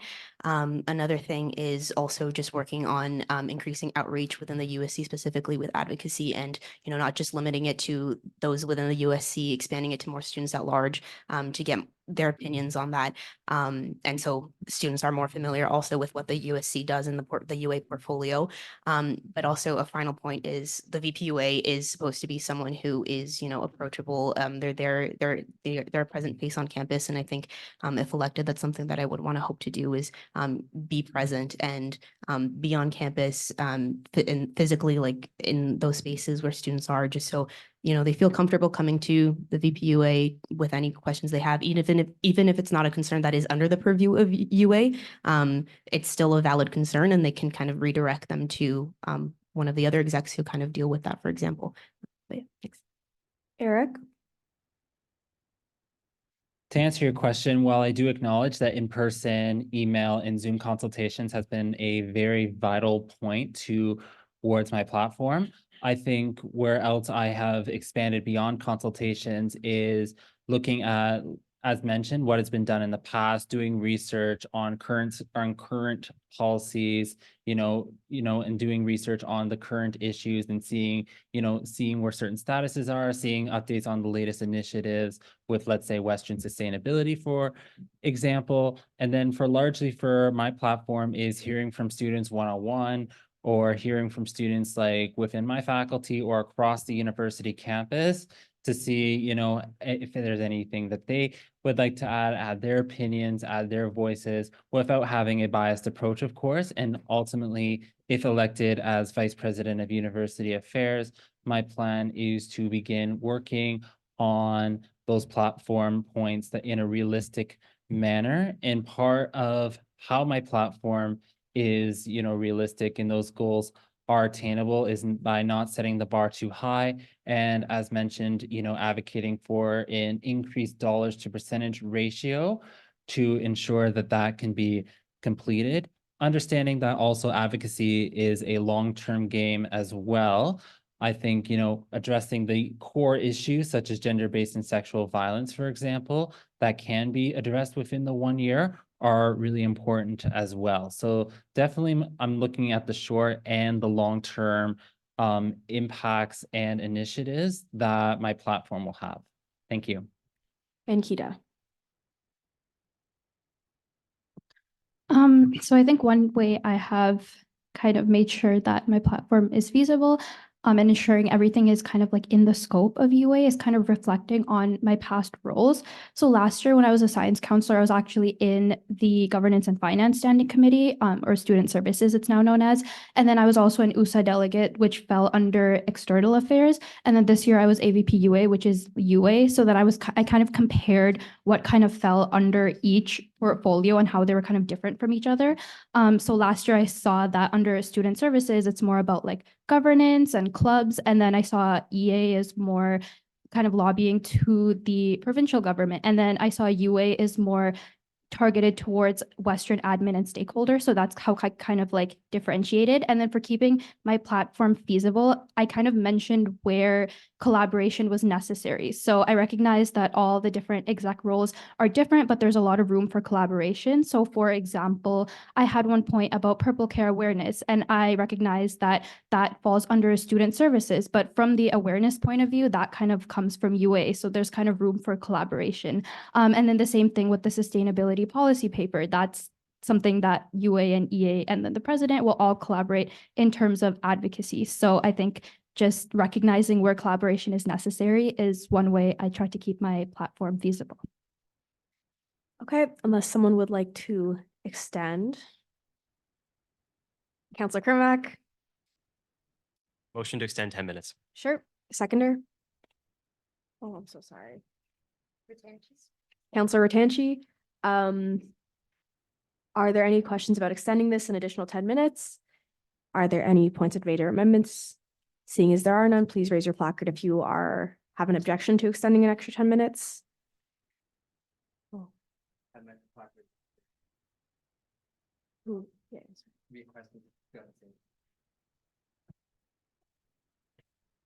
Thoughts to council about taking just 5 minutes? I desperately need to go to the washroom. Okay, then I won't even make everyone vote. I'm just gonna call a 10-minute recess. Please reconvene at 8:50. It's like 2-3 hours. I know.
That's not bad.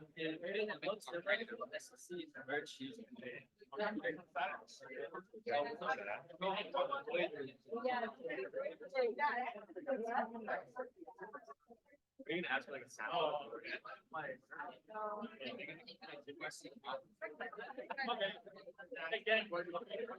There's two parts.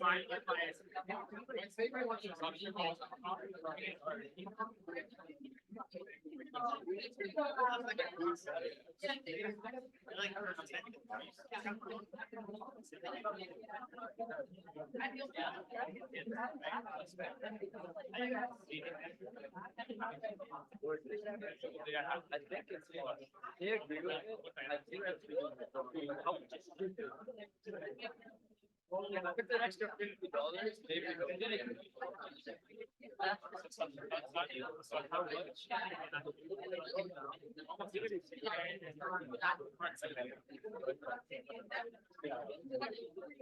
No. For like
hello.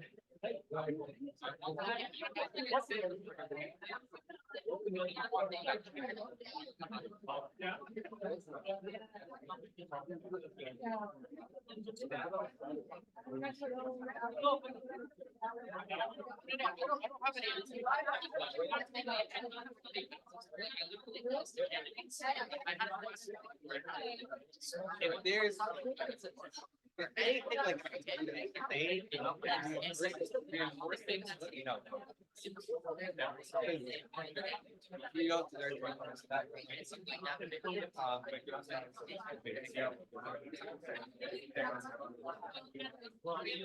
to their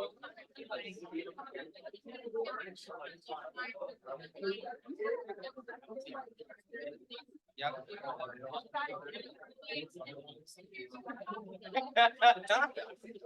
Go ahead. It's a hammer down.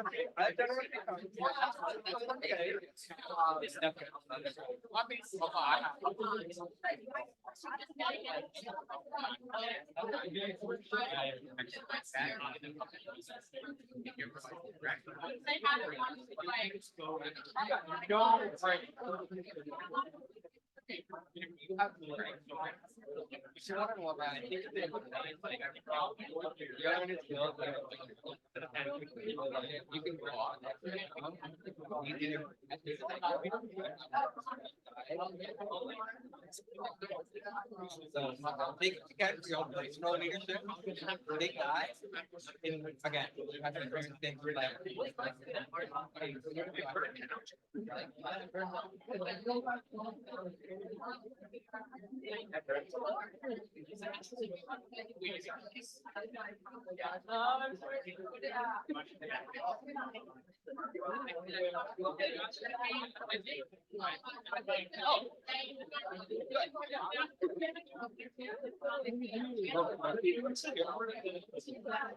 Right, yeah. I think I'd be real.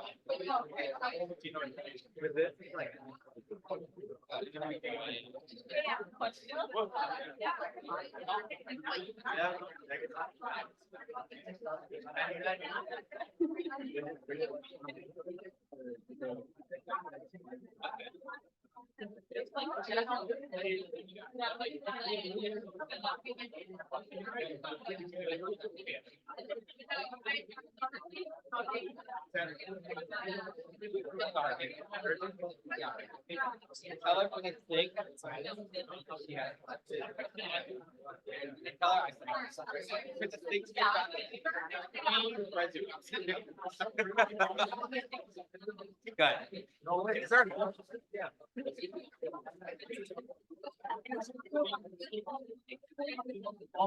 And advocacy.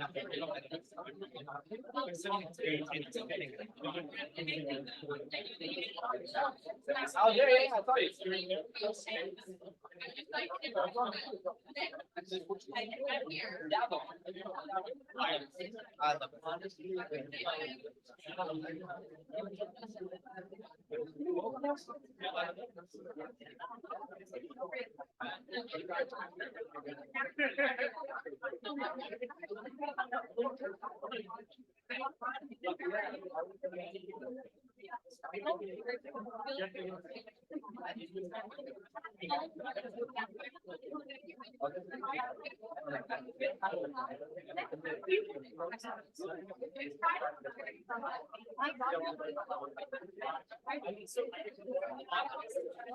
Right now.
Please return to your seats.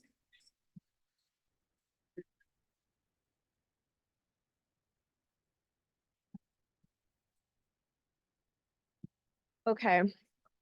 In the interest of our presenters' times, so sorry, VP candidates, we will be hearing from, I remember if we voted on in the first half of this meeting on the 14th to hear presentations from the 3 groups. We have those presentations now, so we'll be hearing from them, and we'll begin with the Western Marching Band. So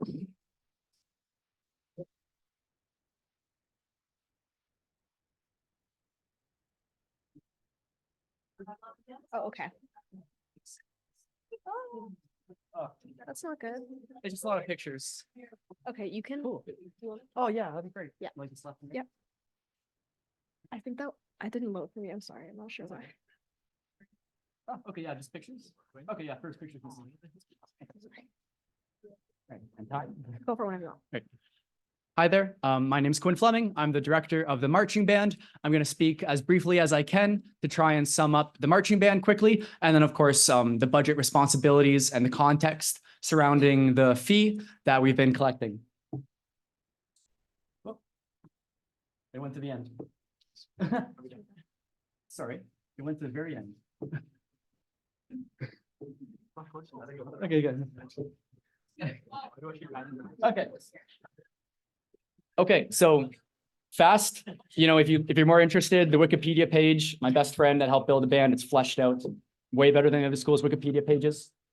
So Don Wright, from the namesake of the music faculty, was a really good track athlete as well as a doctor and jazz musician. So they decided to be the director of the marching band.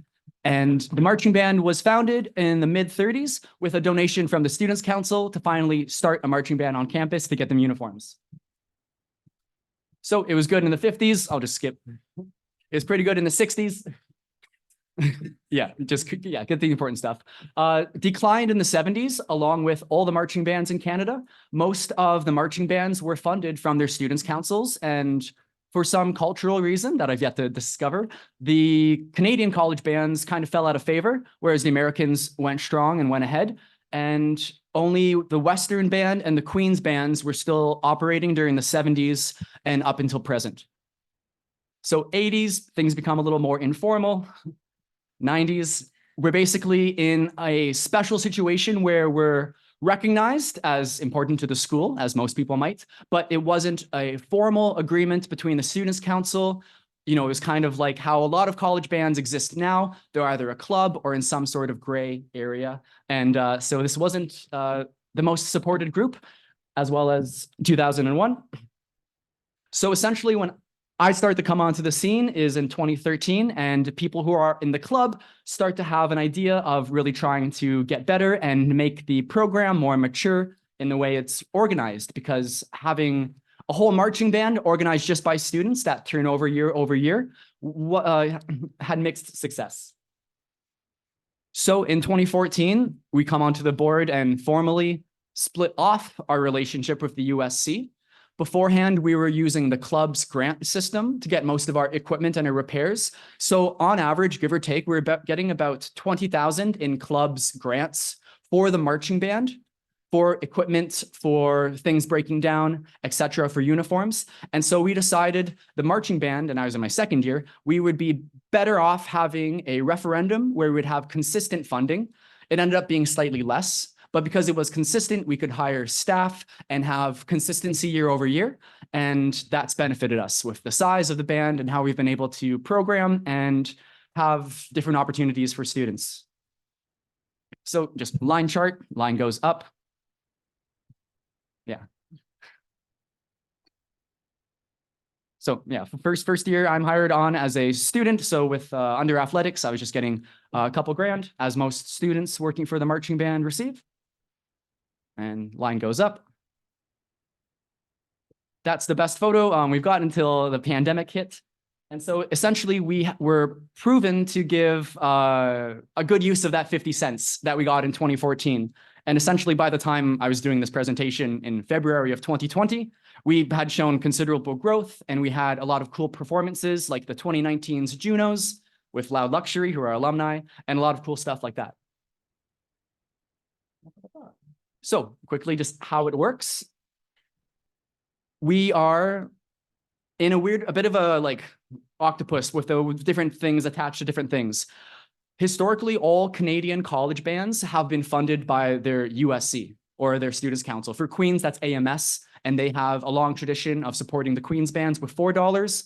And so we are lucky in the sense of when we got that referendum, we were kindly booted from the club system and said, please go under athletics. You know, you guys are too much of a handle for just a simple club. It's a full-fledged marching band.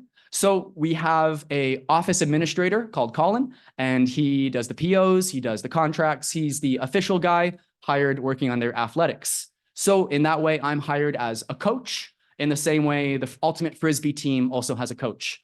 Through that, I have instructors that I'm in control of, and then there's also the pre-existing student leadership team that most North American college bands have. They have the student president of the band, which is in this year, Sophia.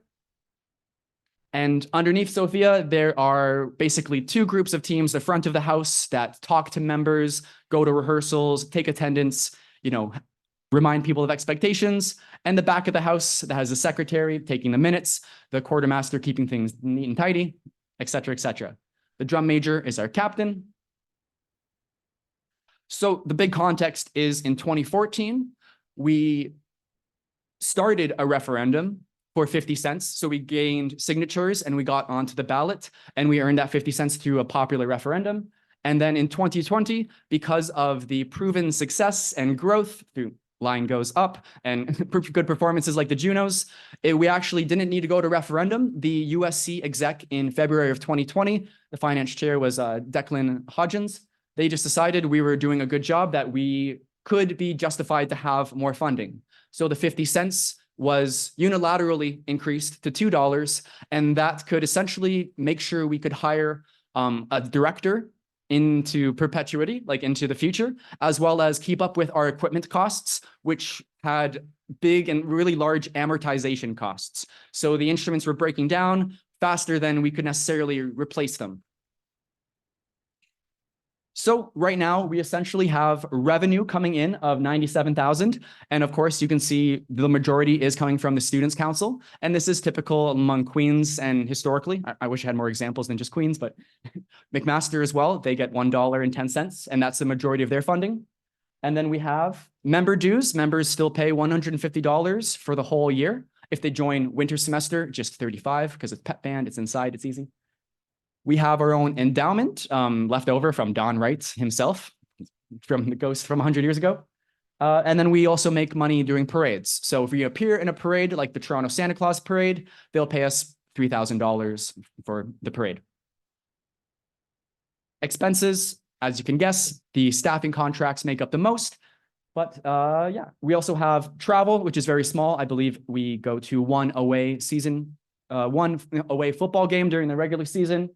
We have the assistant coaches, of course, and also the equipment, which is the biggest expense. So the post-pandemic growth is healthy, and essentially we are getting back to things. We bounced back really well, and we've made good strides in replacing our own equipment, and things are basically around balanced now. So we're basically saving maybe a couple thousand each year, but that's only because 8 years or 9 years down the road, we're expecting the drum line to get replaced, et cetera, amortization. So I'll just say a little more specific points to try and wrap up. So I checked out the minutes.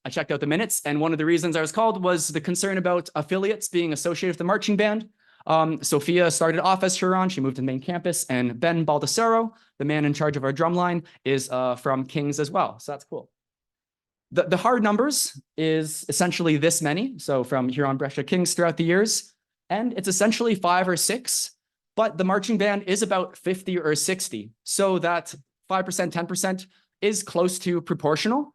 Although we can always have a conversation about what we can do more or what we need to do to have more affiliate students involved in the marching band.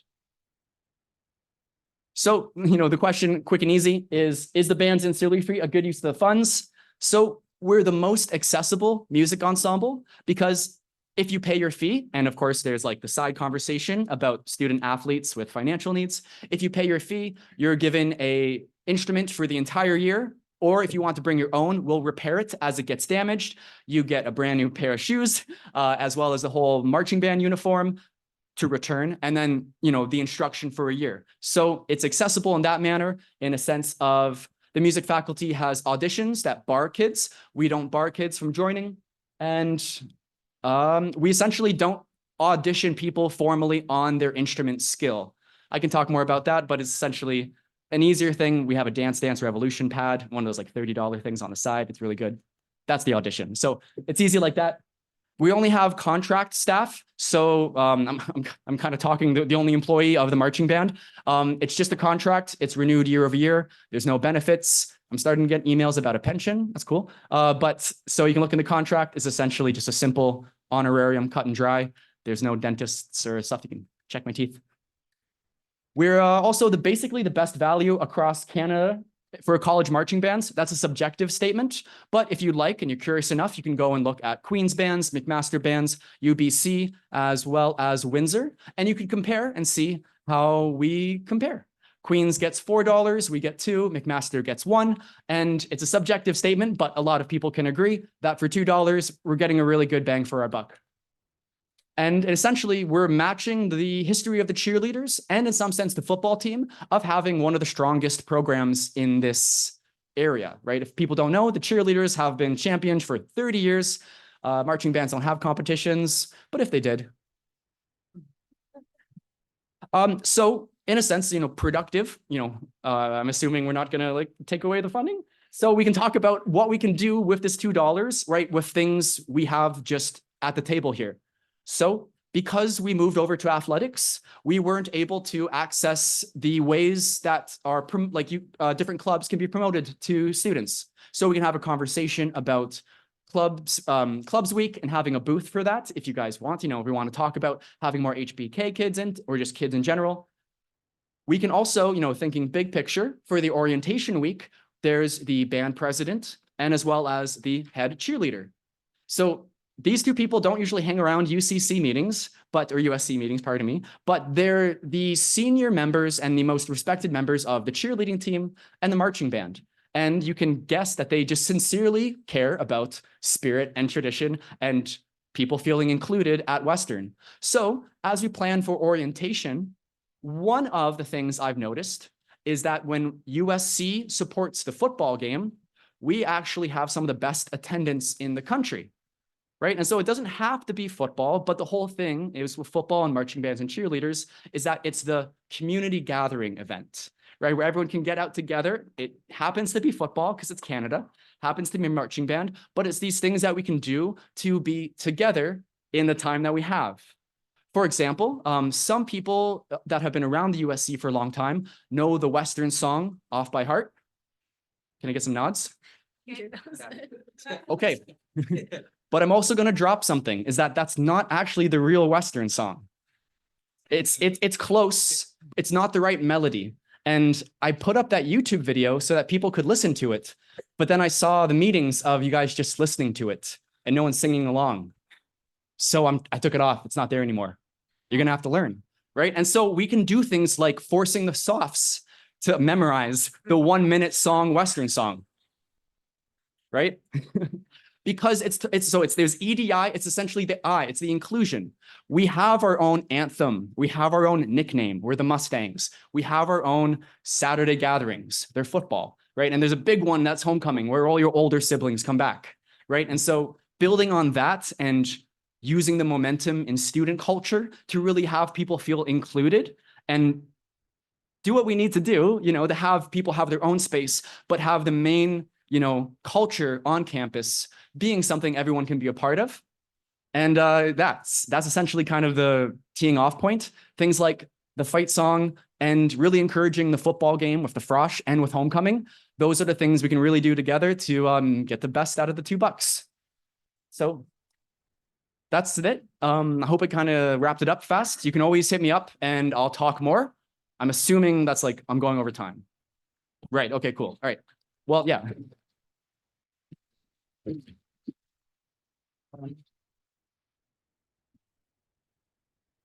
So there are, questions and things to be learned.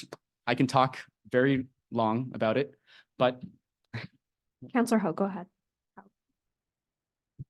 Hello. I am the music president, just for context. So you talking about the $150 fee, is there a way for members to have that fee either waived or subsidized in the case of financial burden, considering that the UWO ensembles that are run through the faculty, while yes, you do have to audition, there is one band and one choir that have like almost a 100% acceptance rate. And there are also 0 fees attached to them. So some might say that those are actually more accessible than the marching band. Right. Well, we can just waive them in the same way that student athletes with financial needs can have their fees waived.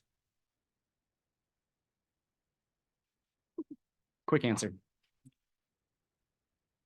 Sorry, I'm distracted by the band. Yes, go ahead.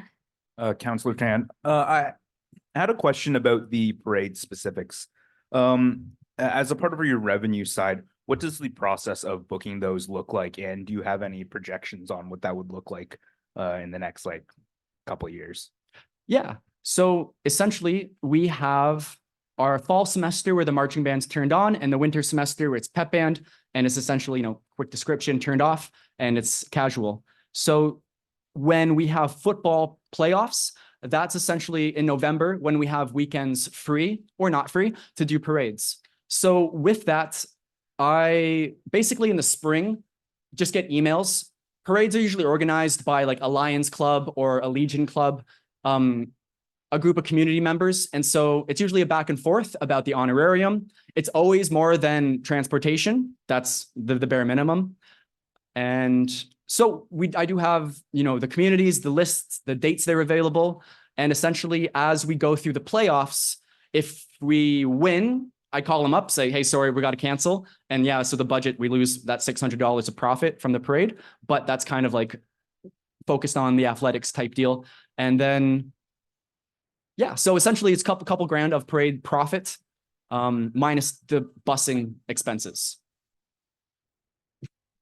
Go ahead, yes. Hi, thank you. Great presentation. Thank you so much for that. And I have a quick question. Some of my friends came up to me the other day and they asked me if the marching band is indeed within the athletics department, why does it make sense that we pay an extra just for the marching band, not any other sport? So for example, fencing also has a high fee.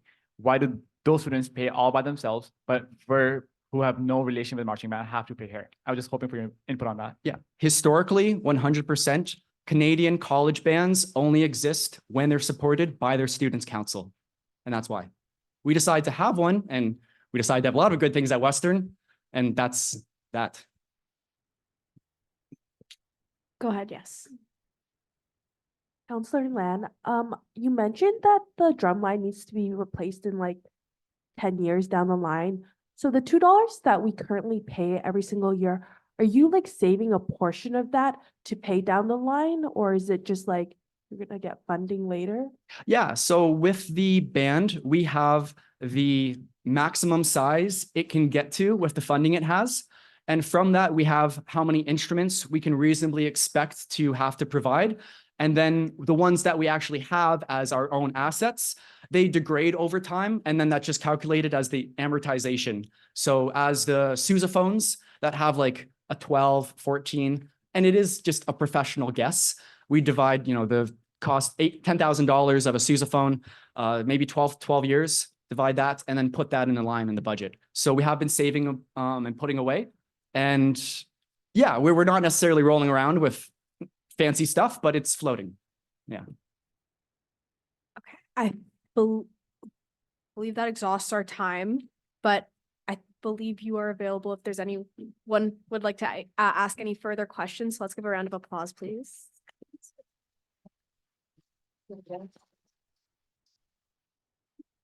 We will try to figure out getting the correct fight song for next meeting. That's very embarrassing. I'm so sorry. Okay, we'll now hear from the CHRW. It's our presentation.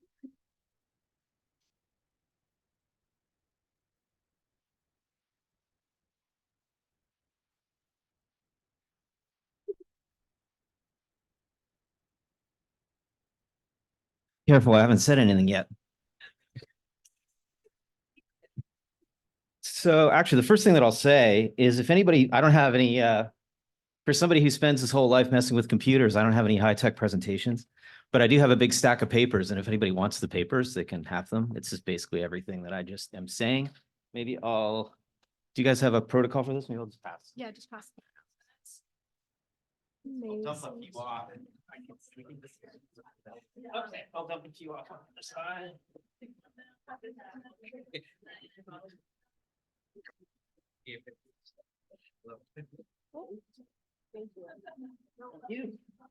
We're getting so yeah, I guess these are.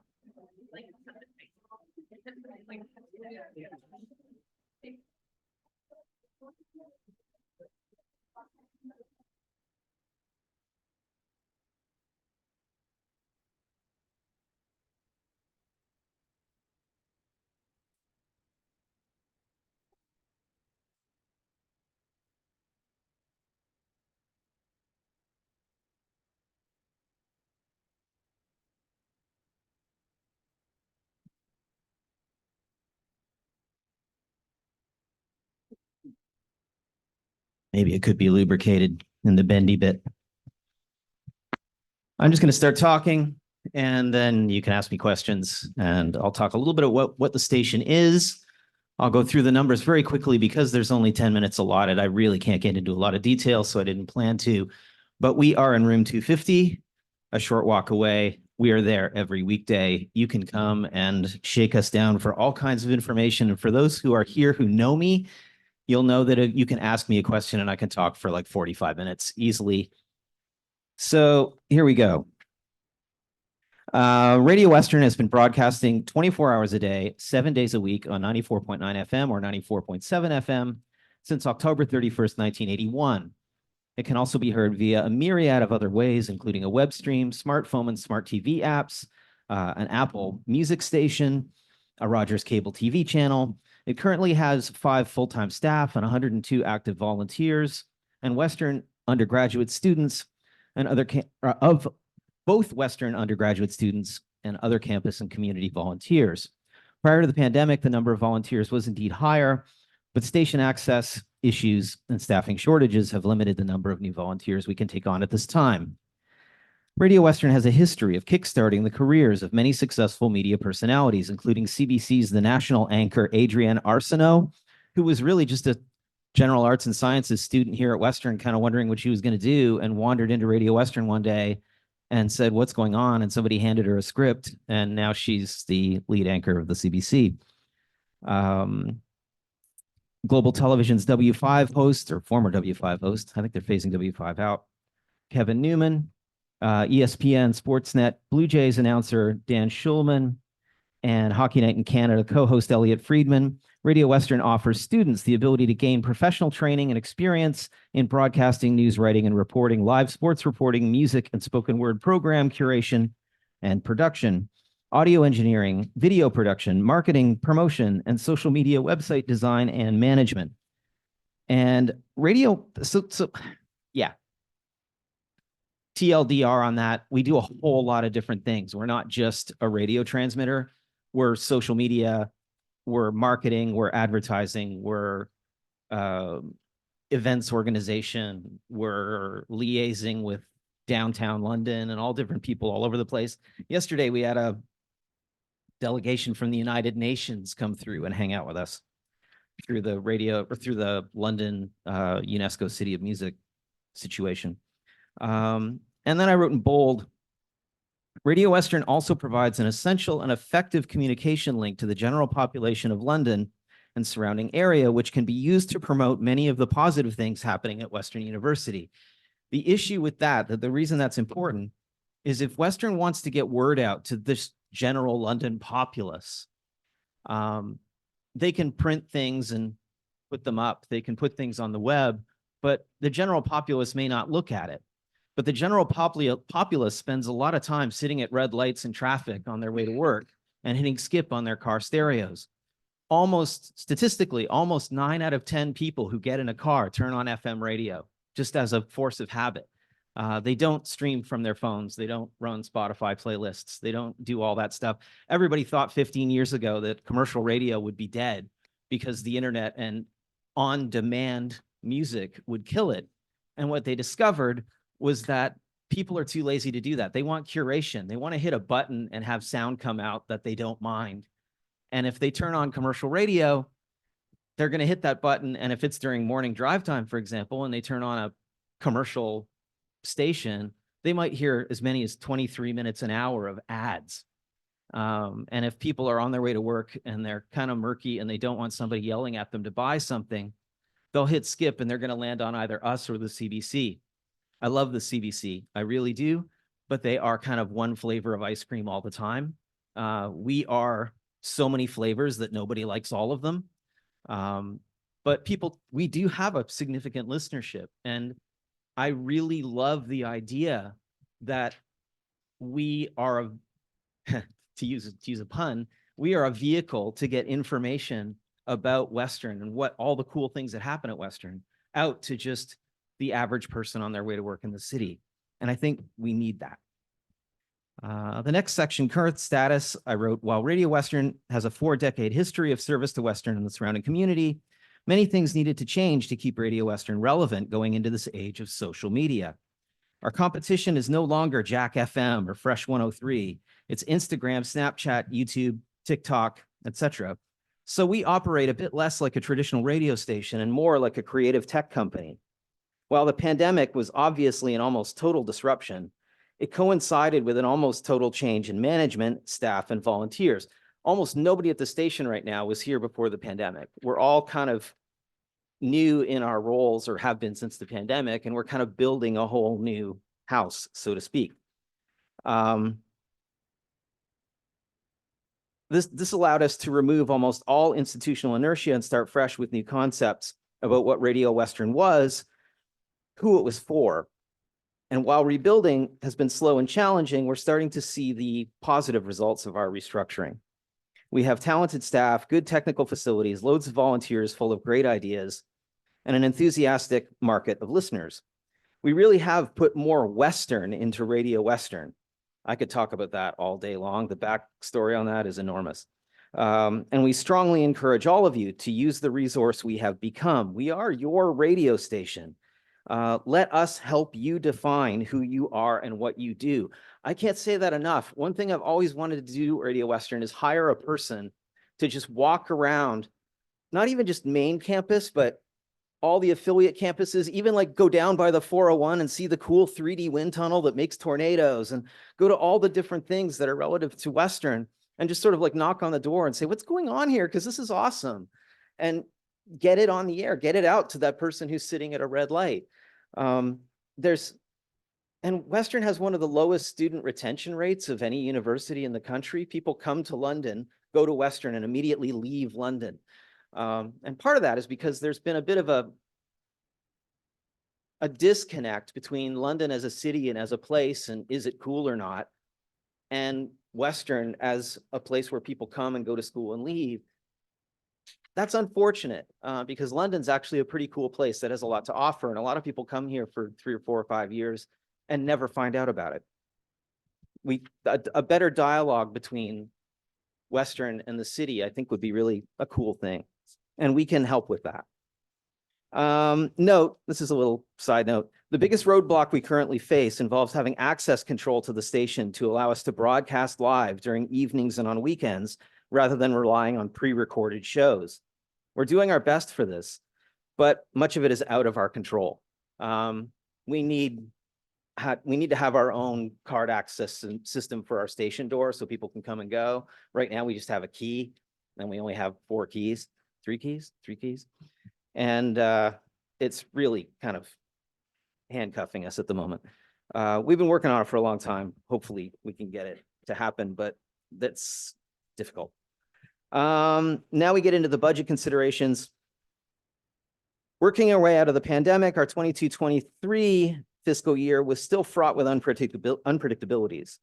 We had loads of ideas and plans, but in many cases, things had to change on the fly. When the mask mandate was lifted, it had an effect on our volunteer base, but many students seemed to still be a bit cautious about being too extroverted. Public events were still not the frequency and size that they once were, and this influenced how our budget was spent. Therefore, in preparing this 2024-2025 budget proposal, many references to the last full fiscal year budget may seem a bit off, but this new budget is more a refinement of the proposed budget for that year, which never really had a chance to be fully executed, than a refinement of actual 2022-2023 spending. So what's changing in this budget from last year? In terms of individual account lines, not much. So far this year, it appears that last year's budget estimates were reasonably accurate, so there's no need to adjust them. At the 6-month mark of this year's fiscal year, when I added up all the revenue and added up all the expenses and kind of see where we are in terms of where we expect to be halfway through the year, we were off by around, I think it was $3,100. So that's pretty good. That's we're kind of on track with what we plan to be. So let me see, where was I?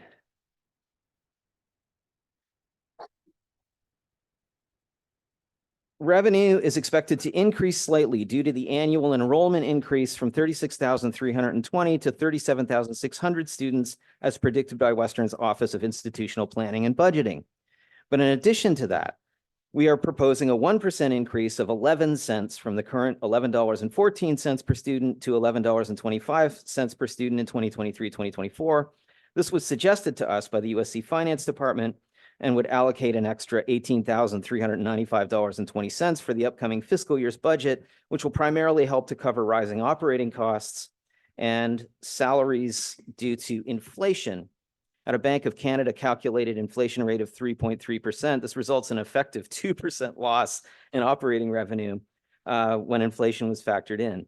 We're also shuffling around some expense allotments as certain costs have gone up. For example, our third-party auditor fees have increased significantly, and we have some transmitter maintenance to do to keep the old beast from conking out on us. We have a transmitter on top of the highest building in the city. That's how our signal gets out. It's pretty cool. If anybody wants to check that out, let me know. It's a really good view. And then we have the chart. Do you want me to go through the chart line by line, or are you cool? Do you want to just ask questions about it? Give a sort of positive or negative facial expressions. Let's do Don't go through it, just general questions. Fire away. We can do questions. Anybody has one? Yes, go ahead, Councilor Tan. Councilor Tan, thank you for your presentation.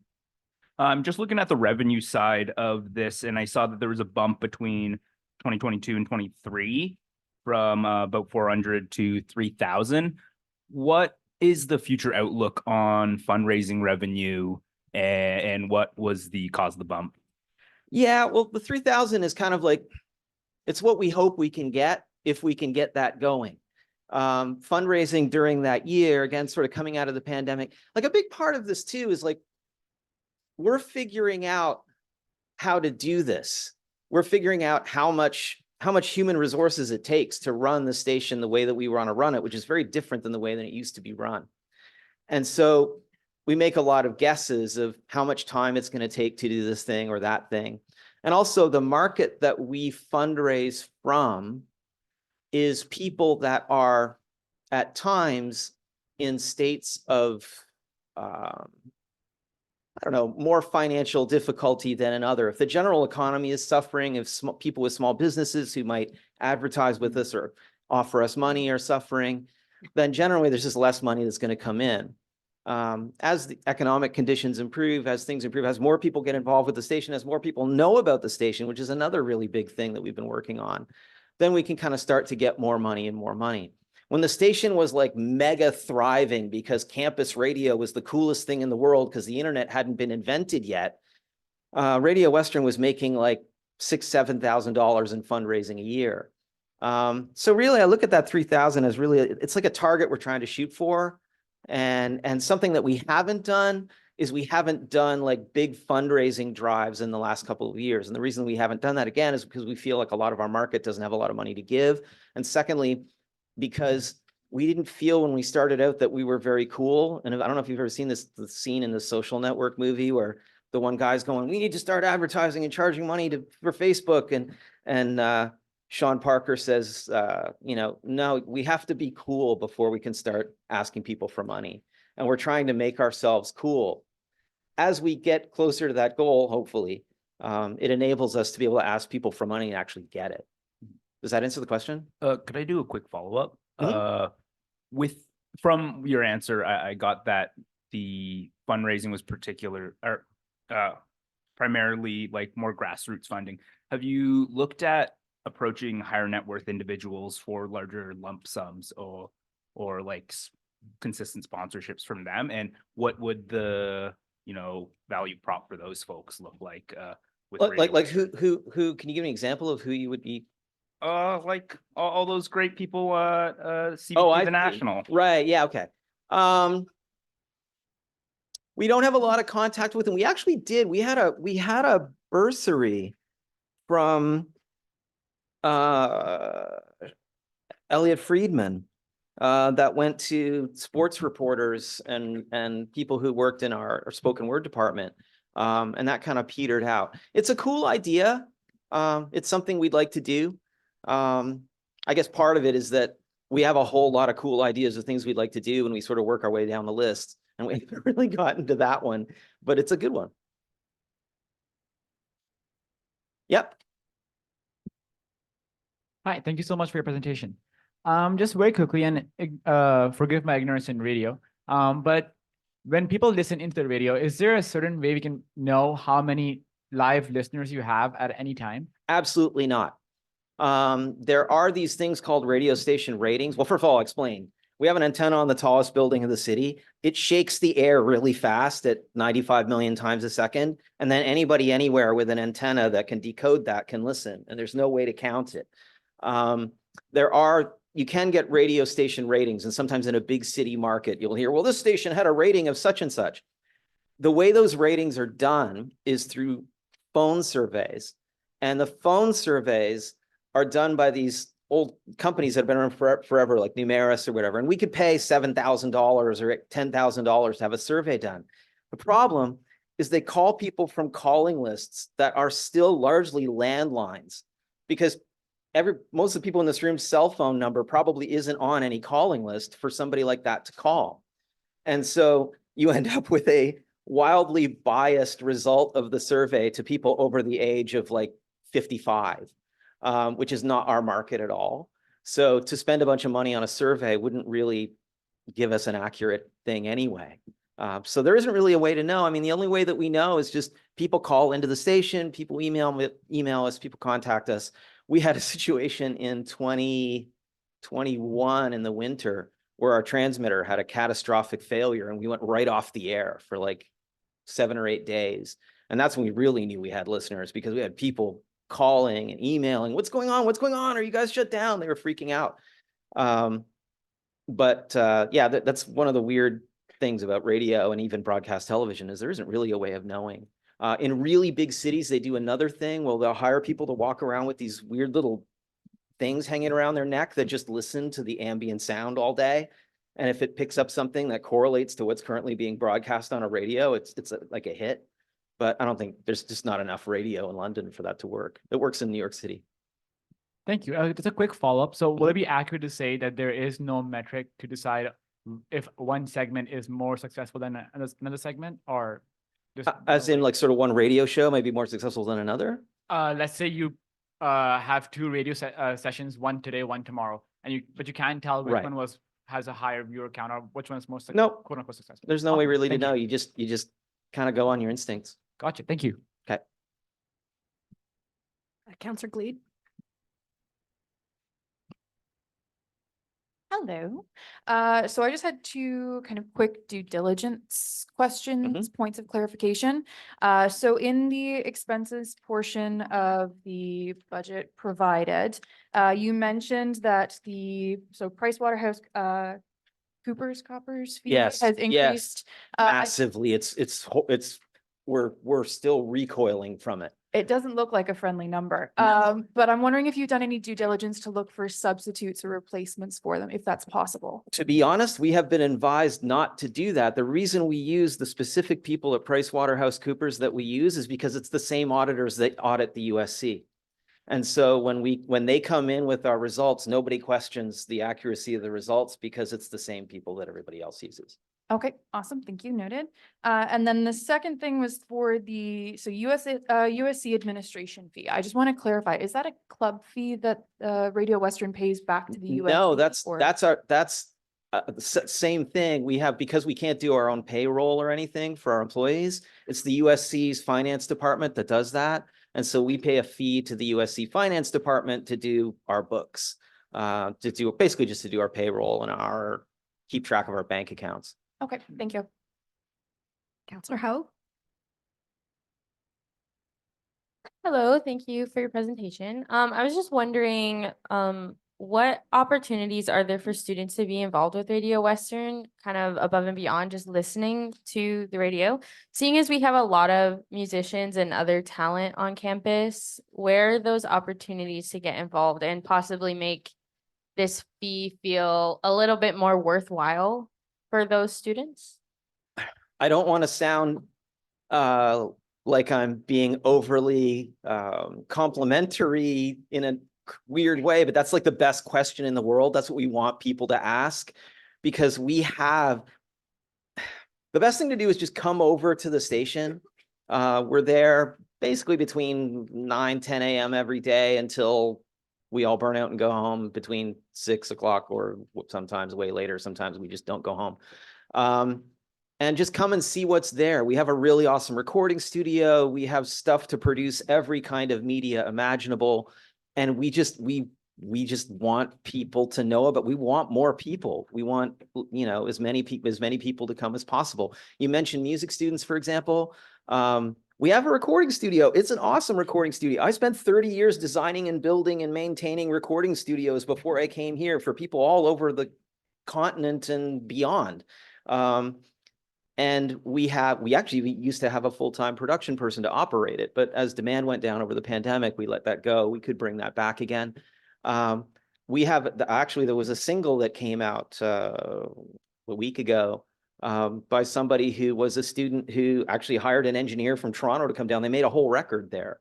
And we also have the ability for people to broadcast live. So if people have a cool band or they do a cool thing or they want to come and perform, you just put them on the air, just play for the listeners. And there's so much more. I could answer that question for an hour, but sports broadcasting. I mean, and if anybody here is into sports, we need more people to call cool Western sports games. We actually just finished a few minutes ago the men's basketball game. I didn't see the score.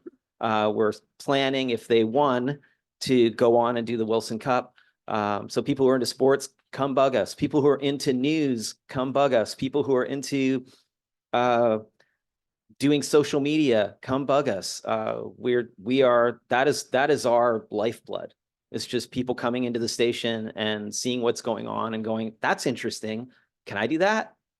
And another thing I should point out, we used to have a lot of structured training. Like if you wanted to get involved, you want to have a radio show, for example, you'd come to the station and you'd have to go through like 6 or 7 training courses and get sort of certified before you could have a show. We've done away with all of that. This is the age where you can have a cool idea and you can have it on Instagram in 2 minutes. So we've had people come into the station and go, I want to do a radio show. And we've said, what do you want to do it about? I want to do this. And we're like, that sounds awesome. Can you start in half an hour? Like we want to have that kind of spontaneity where the idea is king and we'll do it right now. Are there any further questions? Okay, if not, then we can, oh, yes, go ahead. What's our box?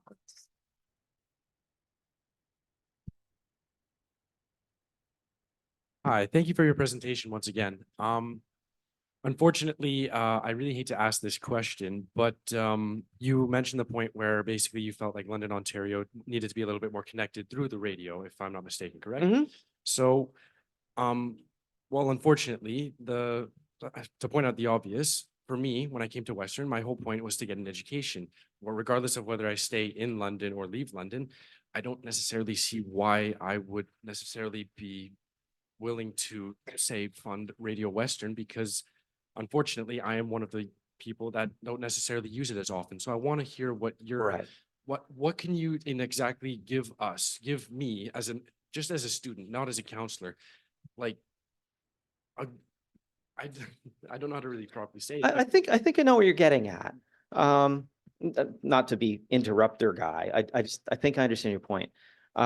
If you're on a path that is sort of, transiently here, you're getting your education, you're doing your thing and you're out, and you just don't know part of what your student life is kind of crosses the circle of the Venn diagram of who we are, that's fine. That's just, it just is what it is. I mean, there's all kinds of activities that happen. There are all kinds of different things that happen. And sometimes you're into something and sometimes you're not.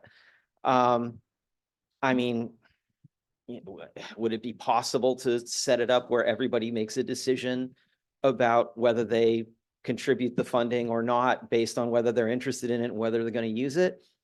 Maybe that's possible. Maybe technology is an answer, but it would be super difficult. And it would also put an enormous burden on Radio Western to try and spend all of their time selling people on their service rather than making a good service. And maybe that's what you want.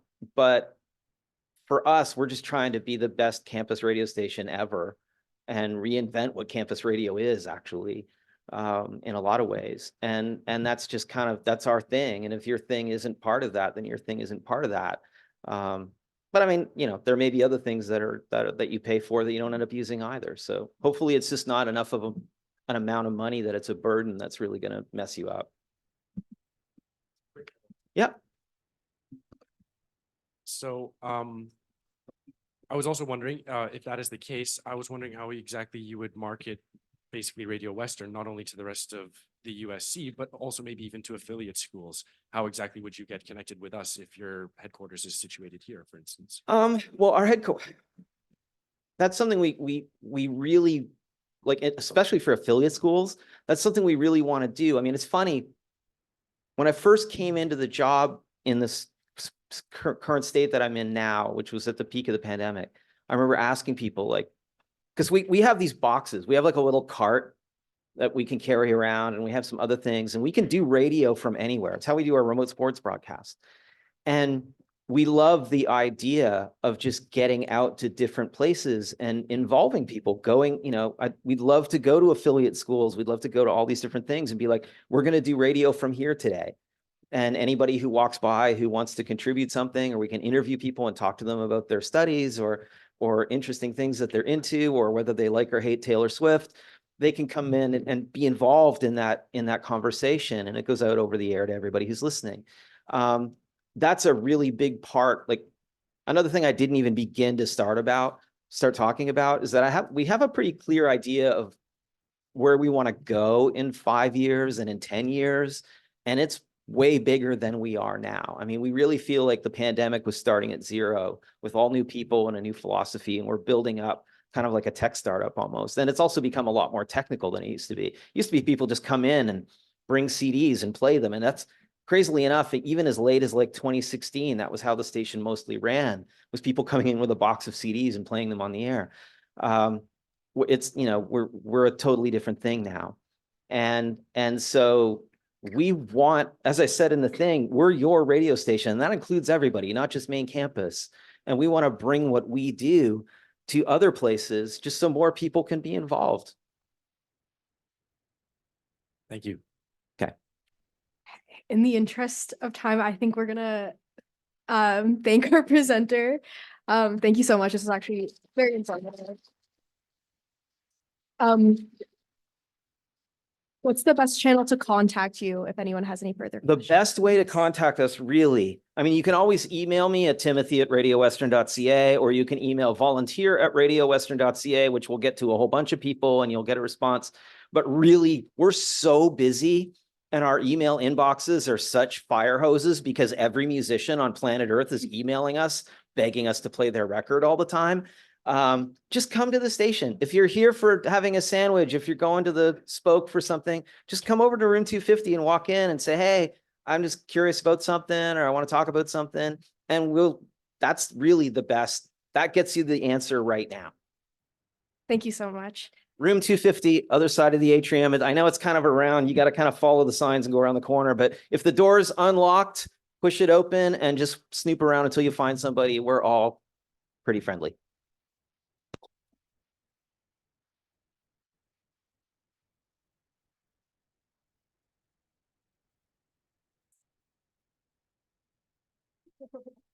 Okay.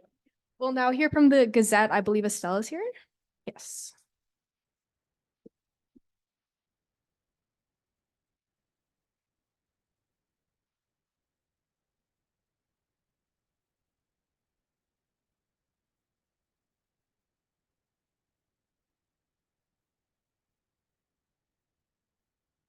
Just press. Yeah. Hello, everyone. My name is Stella Ren. I'm the editor-in-chief of Western Gazette. I recently graduated from Western. I studied a double major in media and finance. And today I'm going to do a budget presentation. And this is our managing of editor, Madeline McComb. And she does the daily budgeting and operations. So let's get started. So I believe every one of you have read our coverage, but you may not know how the best newspaper in Canada operates behind the scenes. I hope to use the budget presentation to show you how we spend our budget to produce high quality content to inform Western communities and how we train the next generation of Canadian journalists. So the Gazette has been Western's official student newspaper since 1906. We're students who report for students. Our mandate is to inform and entertain Western community. We cover like anything and everything that affects Western students, providing students with a platform to amplify their voices and offer them professional development opportunities.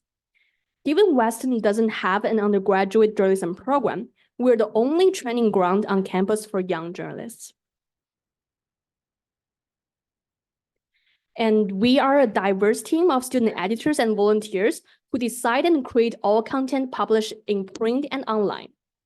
There are 3 recent graduates working as full-time staff taking on front office leadership roles for a 1-year rotation. This is similar to US executives.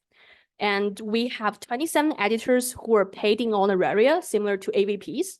They run 10 sections in the Gazette, including news, culture, sports, features, opinions, digital, graphics, photo, video, and social media. And they're the backbone of the Gazette, providing like our readers with diverse, fair, and award-winning content. The Gazette also organizes internship programs in the winter and the fall semesters. There's a strong interest on campus in volunteering for the Gazette. We received 177 internship applications this fall and 224 applications this winter. These are the highest number we have ever seen. For now, we have 14 interns who come in on a weekly basis to cover content, whether that's writing, editing, photos, graphics, or videos. We have 200 student volunteers who are from all faculties and departments on the main campus and affiliated colleges. Let's put Gazette on a national scale compared to other student newspapers. We're doing a fantastic job. We're an award-winning newspaper and consistently adhere to the highest journalistic standards among all student publications in Canada and serves as a role model for other papers.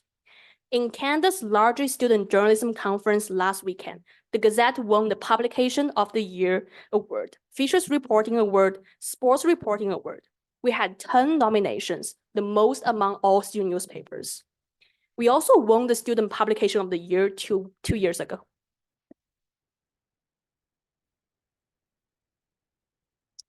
So we have published more than 400 daily news on our website since September and have printed 2 magazines and 6 bi-weekly newspapers. In September, 2,000 copies of our Frosh magazine were picked up in 1 week, and we're printing an additional 1,000 copies. Besides being the most productive student newspaper in Canada, we stood ahead and shoulder above in our quality, which is showcased in the stories we broke and the awards we won. Student editors who graduate from the Gazette have gone on to the best media outlets in North America, including the Globe and Mail, the CBC, Toronto Star, and New York Times. This year, I started a Gazette alumni mentorship initiative, and I have successfully paired 7 Gazette editors with professional journalists in the industry. Next, I want to give you some highlights of the stories we published this year. We broke the story about the Rick McGee. The story has more than 12,000 reads and reached a lot of Western students, alumni, and faculty. We were the first media outlet that interviewed the students who was shot in the eye with a BB gun. The CTV and London Free Press picked up the stories following our coverage. We were also one of the first to break the story of the Russia-Western merger, and the only media outlet that has been to protest the Senate meetings to follow and cover every new development of the merger. This year has been an extremely difficult year for student body because of the ongoing conflicts in Middle East. And the Gazette it's the only media outlet that has attended almost every protest and gathering on campus and amplified student voice through our coverage. The Gazette is also the only media outlet in London that has a culture section dedicated to producing our readers the most relevant and diverse coverage of events happening on campus and London. Next, I want to briefly talk about our response to Bill C-18.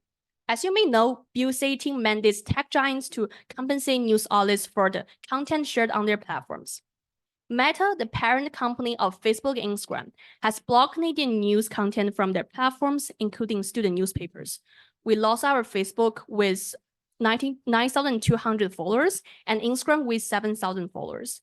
Although we're facing challenges, we've been actively looking for other avenues and other alternatives to engage our readers, including launching a Gazette newsletter, posting on Reddit, and growing our presence on TikTok.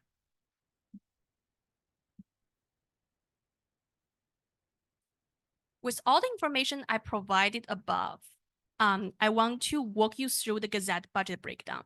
So the Gazette is asking for a 0% increase to our budget this year. But because we're part of the side of the corporate side of the USC, so our fees will increase by 1% from $16.50 to from $18.50 to $18.69. So we have been really responsible with our fees this year. As you can see, the Gazette fee is lower than they were 5 years ago or even 9 years ago. And our budget is reviewed by the USC Board of Directors and Gazette Publication Committee, which has representatives from the USC alumni for most year students at large. The Gazette has monthly meetings with Gazette Publication Committee and officially reports to them. The $18.69 paid by full-time undergraduate students will give us a budget of around $637,000. Advertising, which in the past was solicited mainly in print, is now all digital. We have some issues with the USC union agreement, which have prevented the Gazette from placing print ads for the past 3 years. Although our manager of advertising and editor support is working with me and the USC senior manager on a solution.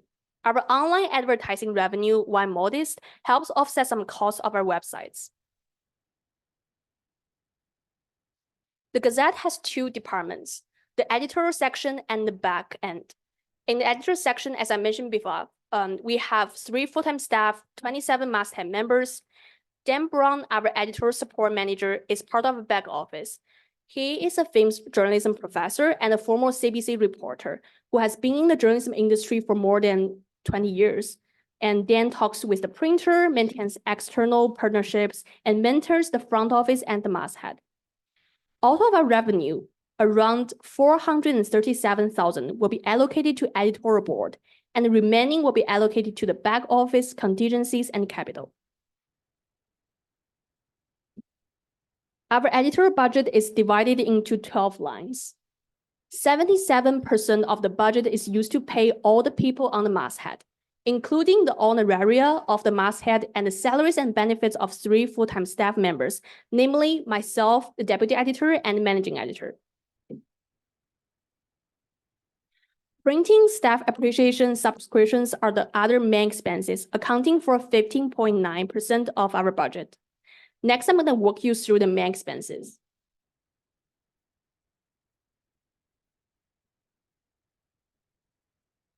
So editors are paid bi-weekly and their salaries are minimum wage per the amount of hours they work every 2 weeks. The Gazette staff is the backbone of the newspaper. They're talented students who contribute their time outside of the classroom to the newsroom. People would come in on weekends when our print deadline is coming around and report on breaking news even it's 9 p.m. When when Western has major events like O Week, Homecoming, St. Patrick's Days, our editors devote their free time to be on the street covering events from morning to midnight. Because of them, the Gazette is able to publish 4 to 5 articles online every day, providing fresh content whenever our readers go on our website. This year, the Gazette prints twice a month.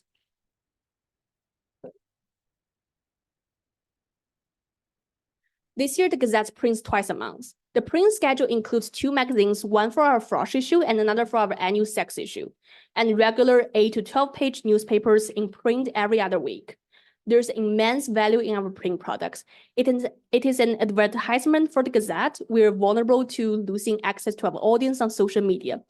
Print is a way for us to get to news to the students, which is wholly within our control. Additionally, due to printer shortages, we have had to switch printers multiple times throughout the past few years. That results in fluctuating print and delivery costs. We're also contending with increased costs due to a global paper shortage. And for your reference, the quote to print 1,000 copies of a 12-page newspaper was $1,660 in September 2023. But in July 2022, it was only 1,158. So the costs have been going up very fast. Next, we're moving to the travel line. The travel line accounts for 2 major travel periods throughout the fiscal year, football season and NASH journalism conferences. The line also accounts for editors traveling across London, Ontario for various coverage throughout the year, such as visiting theaters for reviews, covering protests downtown, and press conference with government officials. In past years, our editors have traveled to Quebec and Kingston to cover the Masstown's football team, writing multiple articles and producing preview videos. Our additional major travel expense is sending editors to annual NASH journalism conferences. This conference offers industry-related workshops, networking opportunities, and the ability to attend the annual award ceremony. These are all excellent opportunities for our staff to be out on the field and meet local community members and journalists. The next part is staff appreciation. Many of our editors work after work hours and on weekends. We also have a new record of student volunteers. They deserve appreciation and support, especially during high-volume story periods. Our staff appreciation line covers meal costs for late-night coverages, social events for staff and interns, and 2 dinners a night to commemorate each semester, and education opportunities such as inviting guest speakers to the office. The staff appreciation budget allows us to give recognition to our staff's contribution and boost the office morale. The last, I want to talk about our office supplies and equipment line.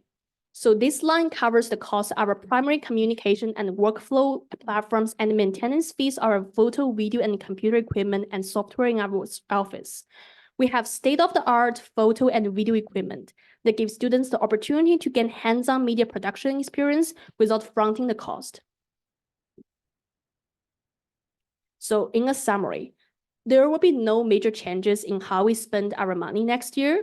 The focus of the Gazette for fiscal 2024-2025 is to maintain its print and digital products, while also maintaining its goal being a training ground for potential future journalists, as well as providing opportunities to as many students as possible. We have increased student engagement and impact our print products. We also actively respond to Bill C-18 and are committed to providing students with the high quality content as possible. The immediate outlook for the Gazette is that the progress from last year is ongoing and investment from the previous years have paid off. It is essential to build on the post-pandemic momentum and expand on one of the best student publications in the country. Thank you so much for listening.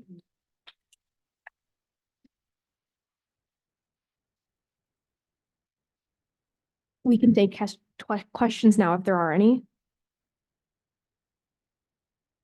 Okay, go ahead. Sorry, it might just be the fact that it's very late night, but do you by chance have like a list, kind of like what Radio Western had of like all of your budgeting? Because it was really hard to just keep track of everything you were saying. Like, do you have a Google Docs maybe that we can share by chance? I believe you all sent across a written budget narrative that should be in the My agenda apologies, channel yes. on Slack. Yeah, so the bar narrative should provide you with like detailed information about each line and how we spend the money to invest in channels to reach our audience, how we spend on print products to reach our audience, and other professional development opportunities for our staff and volunteers. Are there further questions? Yes, go ahead. Hi, thank you. Just very quickly, just two quick questions. Number one, you said the printing costs are very fluctuating, or they fluctuate a lot. What was the reason for that? The printing costs. It's just the market fluctuates, and the printer gives us a quote that is only valid for like 30 days, I believe. And after 30 days, they will need to give us a new cost. And because of the global page shortage, like the price in the market has increased a lot, and our printer from spring 2022 actually went out of the business, and so we lost access to them. We have changed our printers multiple times, and we ended up with the printer right now, which is the most affordable and most efficient printer that we can find. But that doesn't mean that we're not gonna look for like other alternatives and other printing companies in the market, because it also aligns with our interest to save our costs on this line. Amazing. Thank you so much. And just really quick question, if I can. You also mentioned Bill C-18. Just out of my own curiosity, since that law passed, have you seen a drop in the viewerships for our articles, or has it come back up, or is it still down? Yeah, so thank you for asking that question. So our readership, I think I included in one of the slide. So our readership, average monthly visitors on our websites are 47,000 visitors. And with the peak of 100,000 visitors in October. We definitely see a decline in our traffic, and that applies to all the media outlets in Canada, because this bill affects all the media outlets. We definitely face some challenges, but I also prepared some slides in my slideshow. If you don't mind, can you bring up? Which go down. Oh, this one. Yeah, you would say yeah. Yeah. So yeah. Can you go to the next one? Yeah. So we have been very actively responding to the Bill C-18 and looking for all the avenues we can find to reach our audience. So for example, we launched our newsletter this year. We send out a breaking news newsletter, Tuesday sports newsletter, Friday weekly wrap-up newsletter to our readers on a weekly basis. As you can see, our breaking news newsletter has already gathered 1,211 subscribers, and we also have a few hundred subscribers to the other two newspapers. Next slide. And this year, I've also been sharing our stories on Reddit. Our posts are some of the most popular in the Reddit in the UW subreddit, and having received like thousands of views and hundreds of interactions. Can I go to the next slide? Thank you. Oh, sorry. Yeah. We also strengthened our performance on TikTok, and we've been nominated for the best online media presence this year, thanks to our unmatched TikTok performance. So TikTok has become our main battlefield for social media after our Instagram and Facebook was banned. And it has the most followers among all student newspapers. Right now, it have 2,965 followers. And if you look at other student newspapers in Canada, for example, the UBC student newspaper, U of T student newspapers, they only have a few hundred. Yeah, can you go to the next one? Thank you. And in addition to all I said above, we set up more booths in UCC this year to increase as many opportunities as we have to engage with our readers and promote our print issues, internship opportunities, and since September, we have booths more than 20 days. We printed 8,000 brochures for 2023 O Week and put them in the Frosh O Week kits. We also opened a second Instagram account trying to fly on the radar and have 568 followers so far. And we also sent mass student emails in the fall and winter to all students on campus and on affiliated college. I believe also include faculty. So we try to use these student mass emails to increase the visibility of the Gazette among student population and promote our newsletters and internship opportunities. So I've been thinking a lot on how we deal with Bill C-18 since it happens.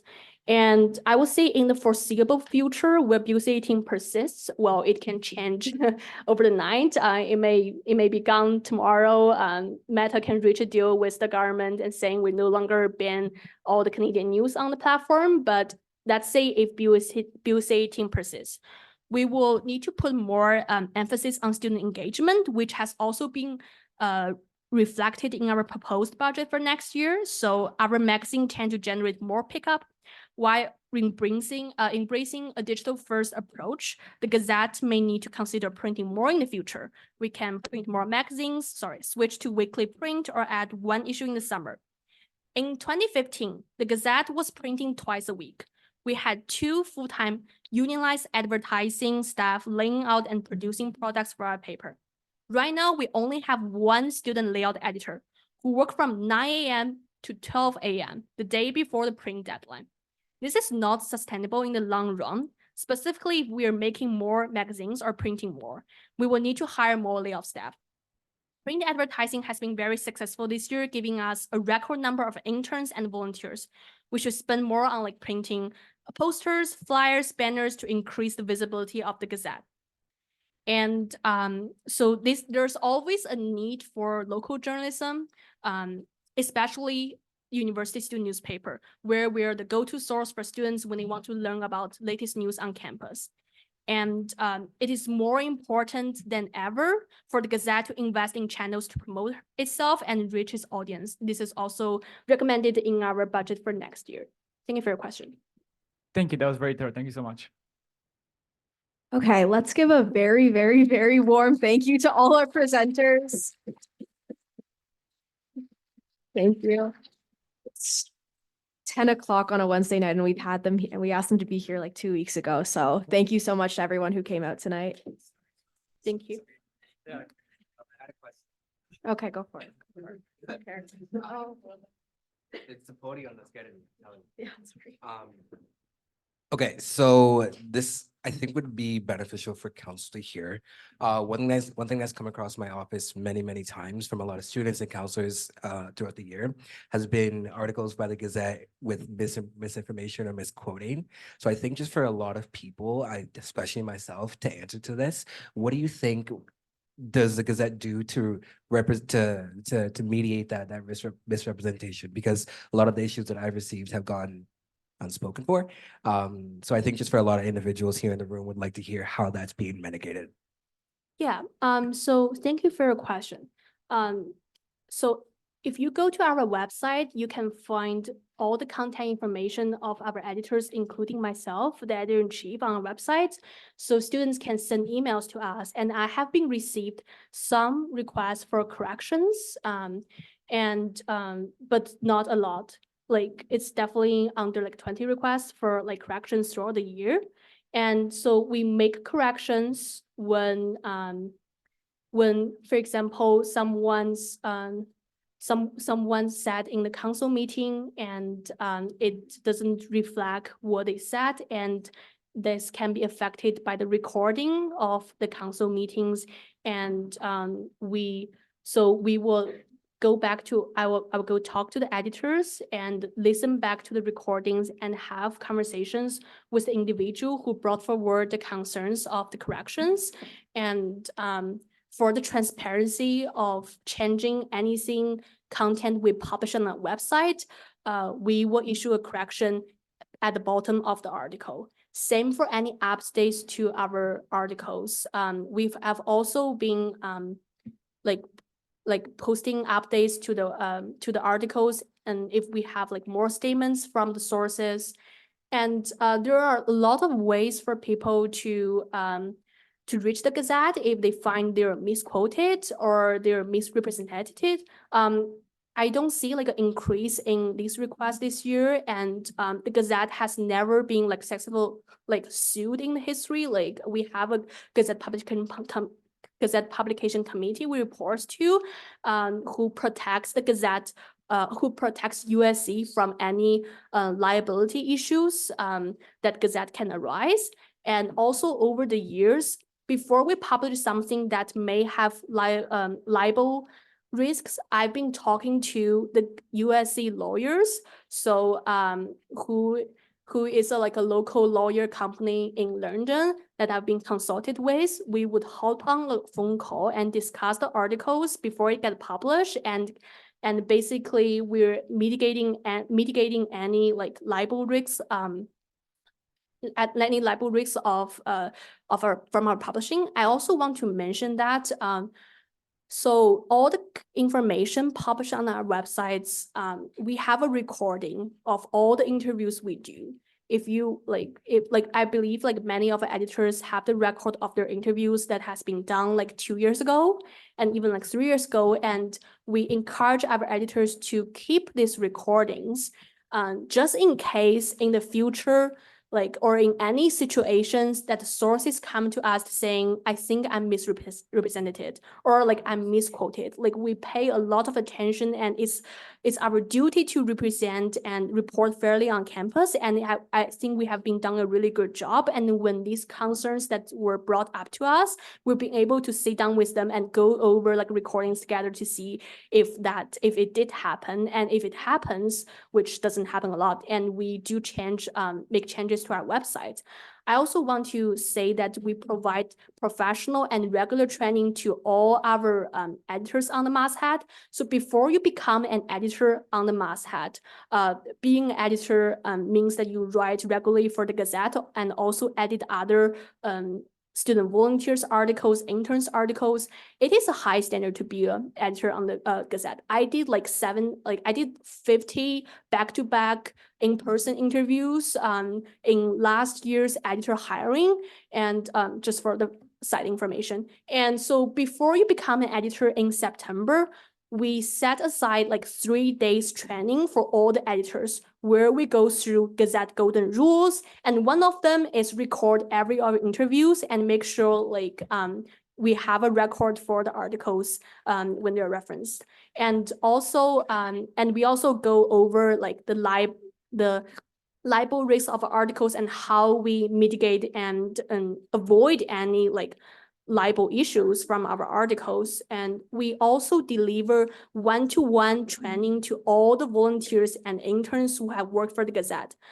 We have increased number of volunteers who come to working in our office, and this has been like a burden for us because to be honest, like it's definitely costs a lot of time and energy to make sure you provide training for every intern and volunteer who come into the office, but we never sacrifice like any of this. Like we have been really committed to providing like opportunities and like trainings for all the interns and volunteers, and their articles have been reviewed by at least 4 people before they get published. An intern like article will be reviewed by their editor, their section coordinating editor, and also deputy editor and me before it get published, and also be edited by the copy editor. So we're making sure we're trying every avenues to mitigate and this kind of risks, and we being like following the standards. Yeah. I also want to, so Jay Menard, who is our chair of the publication committee, and he's also here today. I think he has something he wants to speak on this topic. Yeah.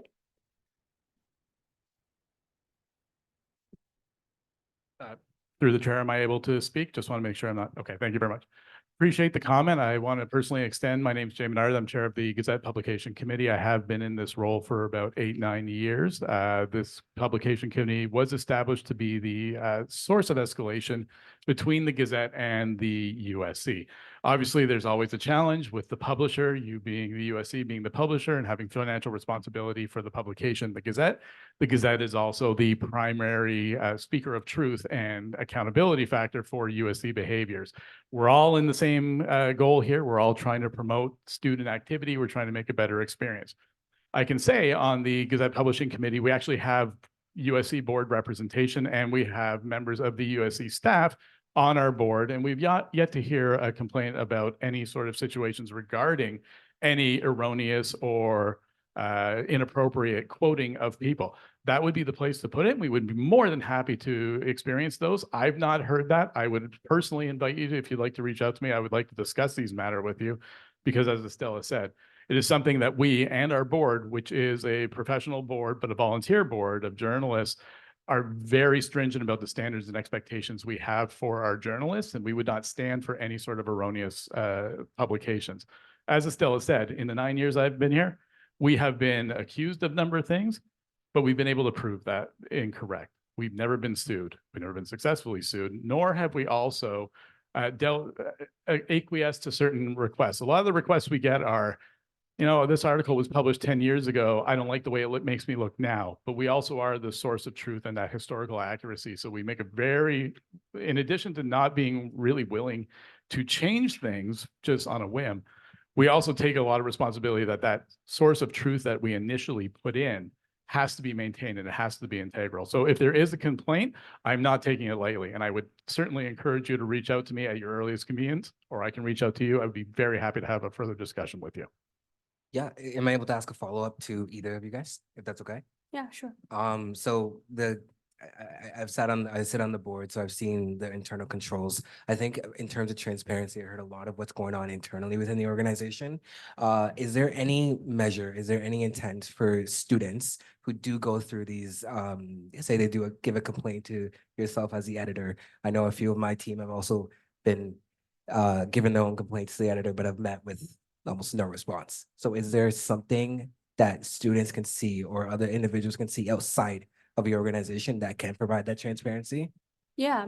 So I respond to like every request and question from the inbox in terms of like they're asking for corrections, and we always issue them the fastest as we could. And when we like turn away their requests or they wouldn't be able to reach us, they can reach Jay Menard, and his contact information, the publication board's contact information is all on our websites. Yeah.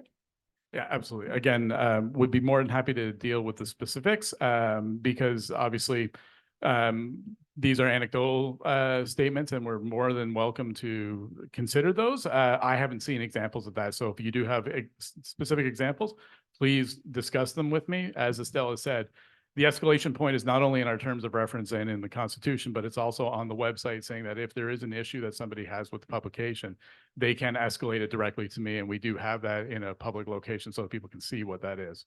And my contact is there. So I have had students reach out to me on their own. I have had escalations from Estella and from previous editor-in-chiefs, and we've done our best to respond to them in a timely manner. I don't think I spend more than maybe 2 days in a response. So if anything has been missed, please let me know. And I would love to see tangible examples of that, because I would definitely respond to those as soon as I can. Wonderful. Will do. Are there further questions at this time? Let me see. Okay. Oh, yes, go ahead. Apologies, everyone. Just really quickly, you mentioned there was, you wanted to, sorry, your main provider for news and everything that happens around all campus. Just wondering if by chance you're looking into possibly sharing that as well with affiliate schools. Oh, thank you so much for your questions. I just want to clarify, is the question that how we report on affiliate colleges? No, but how to say, for instance, me being at King's, I don't have access, for instance, to pick up a Gazette newspaper right here at the UCC. I would have to walk all the way here to pick one up. I could probably access it online, but I mean, to get that good sense of at that feeling, at least good trusted news, how exactly would that, I don't know. Yeah. Thank you so much for your question. So we actually have stands across the campus, not only in UCC, but also in North Campus building, UC building, and all the affiliate campuses. So for example, we deliver these newspapers and magazines to the affiliate campus like Brescia, Kings, and Huron. And something we can look into in the future is to increase the stands in these affiliate colleges, maybe try to install more stands in more buildings in the affiliate colleges. Because I know personally, as a student who have spent 5 years here, I have not been to every buildings on campus, and there's only 2-3 buildings I have been to every day. And if in any cases, these buildings doesn't have a Gazette stand, that means I could potentially miss the Gazette's newly issued newspapers. So I think that's a really good idea, and we'd like to invest more in this, especially due to bill setting issues. This will definitely be our priority to find more ways to reach our audience. And as I said before, we have set booths in UCC. Maybe it's a good idea to set also booths in affiliate campus for one day and to engage with the students there. I also want to just emphasize, we covered affiliate colleges a lot, especially this year with the Brescia Western merger. We have been to every protest and Senate meeting to cover every new development of the merger. And our coverage also reviewed that it's Brescia who initiated this merger talk with Western. So, and we are the first media who cover this, and first media who shine online on Brescia's financial struggles. So we have been interviewing many Brescia students working on a feature to talk about Brescia students' experience so far. And we have also reported just off the top of my head, Huron's first year residence guarantee. We also broke these stories. So Huron is building more residence spots, and they're offering a first year guarantee for all students for the first time. And also we cover culture talks, culture events in Kings recently.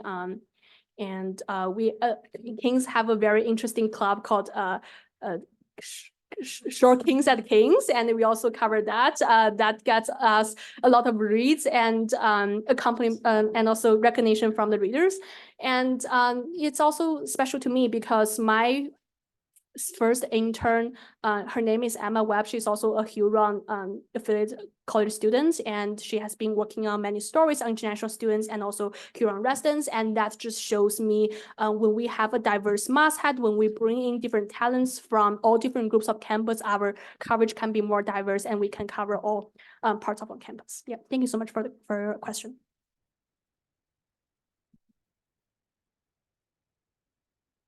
Okay, thank you.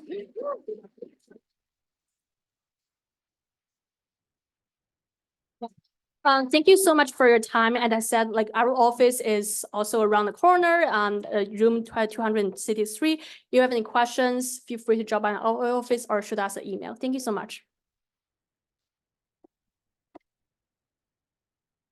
All right, do we get back into the Q&A? We're still on the first slide of the presentation, everyone. Okay, wait. 10-minute recess, 5-minute recess? 5-minute recess. I'll see you all at 10:25.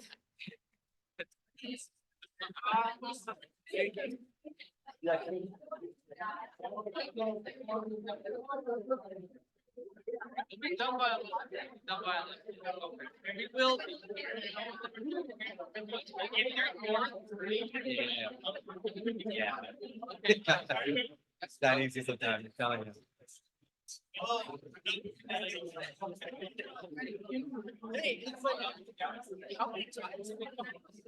Oh my.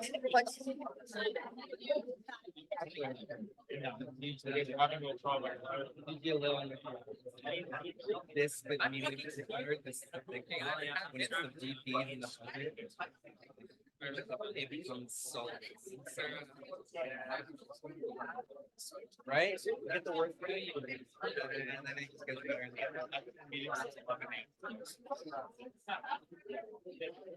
Yeah. There's no pressure to stay. You got to it on the point. And then out. Motion to not be allowed to have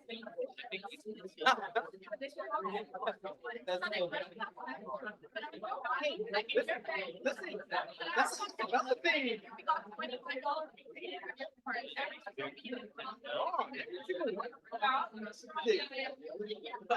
Okay, well, that's a problem thing.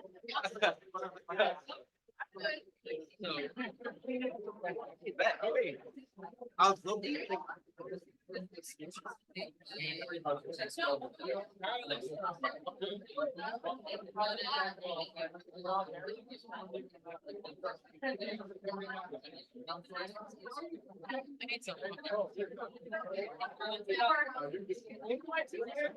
I'm gonna stand. Oh.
You got no idea how many.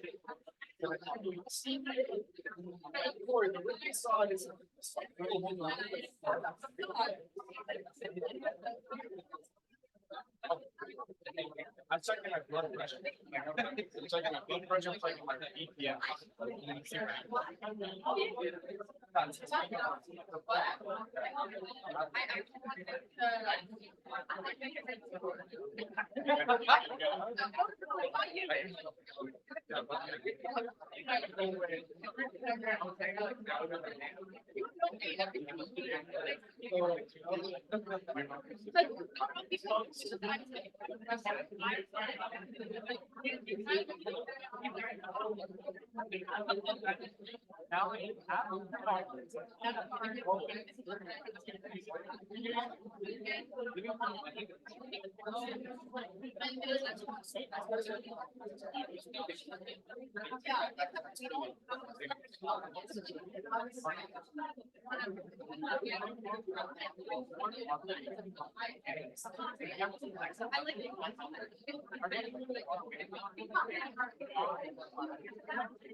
All right.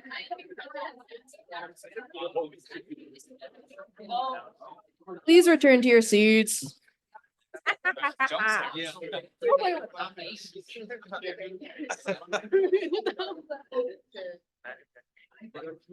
Alright.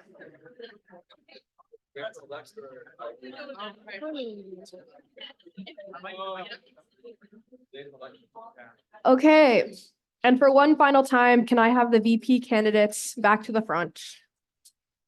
Maybe one final time. I don't know what else. No, I'm having a great time.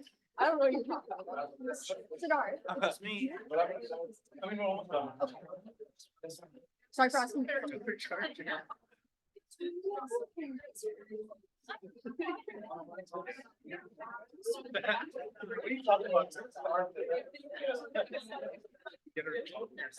Okay. Shh.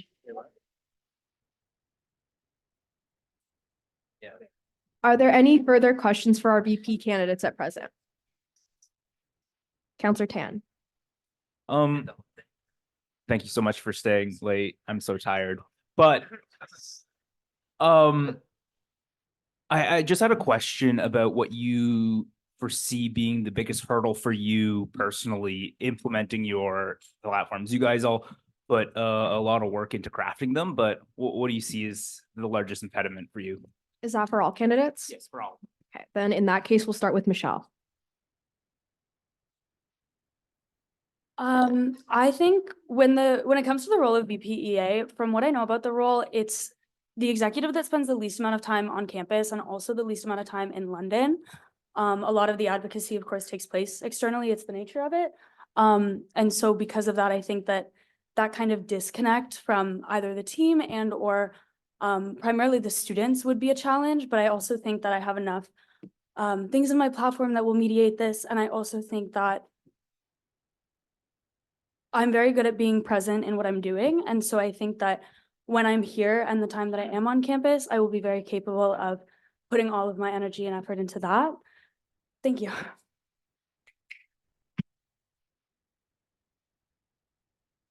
And now to move on to our university affairs candidates, I've definitely lost my place, but we'll start with Mari. Thank you so much for your question. So coming from a health science background, I'm not too well versed in like the financial aspect of everything. Although this is something that if elected, I would of course want to explore more of with those who are more well informed and learn what are the best ways that we can advocate to Western. Of course, in my consultations, I've been getting a lot of feedback in terms of what students want to see advocated. And I think, yeah, the financial aspect, I think collaborating with bringing those concerns to people who are more well-informed in terms of the financial stuff and yeah, finding out how we can make it more feasible. Jenna? I think from my perspective, one of the biggest gaps for each executive leader is time constraint. I know that they have packed schedules and they're in meetings back to back, day to day. And so I think for me, incorporating my platform that would be the biggest struggle, is just like navigating time constraints and just like moving around schedule stuff. So, but I feel confident again that working with full-time staff, that time management component could be managed and managed well. Siddharth? I know I'm gonna butt heads with people. It's kind of happened tonight, but it's only because I care a lot about the issues that I'm advocating for. A lot of them are things that I personally have to go through. In a lot of my consultations, I came across things that people were genuinely upset about. And I feel like we're not giving each other the space to do that in formal spaces. So it doesn't mean that we have to be disrespectful to one another, but it doesn't mean that we have to be honest. And there's no reason that we can't make those relationships work. And Kita? Could you possibly repeat the question, please? Just what you think the biggest impediment to you actually implementing your platform would be. Perfect. So I think a lot of university affairs is advocacy work towards Western admin. So I foresee one of the biggest hurdles being kind of making the undergraduate student voice heard in these meetings with different admin and stakeholders. But this is something I feel like I've worked on this past year by being on kind of Senate subcommittees, and I've kind of learned how to voice my opinions more. And Eric? Thank you for your question. I think one of the gaps that definitely pertain to my platform is definitely like the lack of knowledge within the USC as a collective. I'm not saying that I don't want to make it sound like a negative thing, but I think definitely in terms of addressing that, if elected, my plan is to explore as many areas within the USC as possible and to be involved with the USC as possible. And definitely my experience currently on faculty council will assist myself in this role in leveraging my current council experience, working with, the FIMS president and FIMS students at the faculty level. And I think one of addressing that gap is just to, kind of get into the USC level and, advocate for the student issues that students are facing right now, for the change for tomorrow by, as mentioned, working with university stakeholders, administration, and internally within USC operations. Thank you. Are there further questions? Counselor Leakakos. This is for the UA candidates. So with the sustainability policy paper up for renewal, what is one initiative / recommendation you want to focus on with this paper? Jenna? Oh, that sound. I think where I would like to start is by creating a Green Campus Advocacy Alliance, and looping in other sustainability leaders on campus. From there, I think just the structure of the sustainability policy paper is not that effective. When we look at other policy papers at the USC, and specifically ones that have been written by past UAs and reviewed by past UAs, I think the structure is not laid out in a way that shows an issue, highlights our potential solution, and gives action steps accordingly. So I think that expanding the policy paper more broadly, I also think that given that the USC has prioritized divestment in its own organization, I think that the divestment priorities outlined in the environmental sustainability policy paper are sparse and aren't outlined clearly enough. So that would be for sure where I would want to start with that. Siddharth? I'm just going to sound quite similar to Jenna's, but these are also points within my platform in terms of, focusing on divestment, clearing up like the clarity of like what's going on there, especially within the USC, in terms of like also having like, climate, I mentioned a climate advocacy kind of like steering group, trying to get a lot of different groups on campus, in kind of like also like a food waste sustainability kind of thing, trying to partner with like Western housing orientation, address those things in a partnership sense. One thing Jenna also mentioned earlier that is also in my platform is the advocacy of a public interest research group, something that would require a referendum and gives us funding for sustainability projects. So that's something that is, Western actually did have that, I think in 2008 or something, and it was de-ratified. But it gives us the opportunity to increase awareness for sustainability on campus. And Kita? So something outlined on my platform for sustainability is green bins. So I do know we do have green bins on campus, and in residences, they are offered in like near kind of like the trash chute, but each individual apartment, like in residences, don't have like access to like a green bin that they can kind of put their stuff in and then take that to the chute. So that's kind of something I outlined in my platform. And I know that this is something on incoming President Collegian's platform as well. So that's something I hope to work on. And something else in terms of sustainability is kind of food insecurity, kind of finding like where the main issue like stems in terms of that. So kind of like by starting by collecting data so we can work as an exec team to kind of approach that according to like what we're hearing from students. Eric. Thank you for the question. And I think in terms of sustainability policies, I think, you know, the USC policy paper and I think the sustainability efforts that are happening here at Western, I think they're fabulous. I mean, Western was ranked the top 10 in the world for sustainability, but I do argue that more needs to be done. If elected as Vice President of University Affairs, my platform focuses on working with the external affairs and presidential portfolio to collaborate with the City of London on expanding the green bin program across Western campus, across the Western campuses, including the affiliates. So making composting available campus-wide and educating students on the importance of composting and offering them free compost bins. I know, for example, the City of London introduced a green bin program, you know, to encourage composting for residents. So definitely offering those bins to students will definitely make our campus and community greener.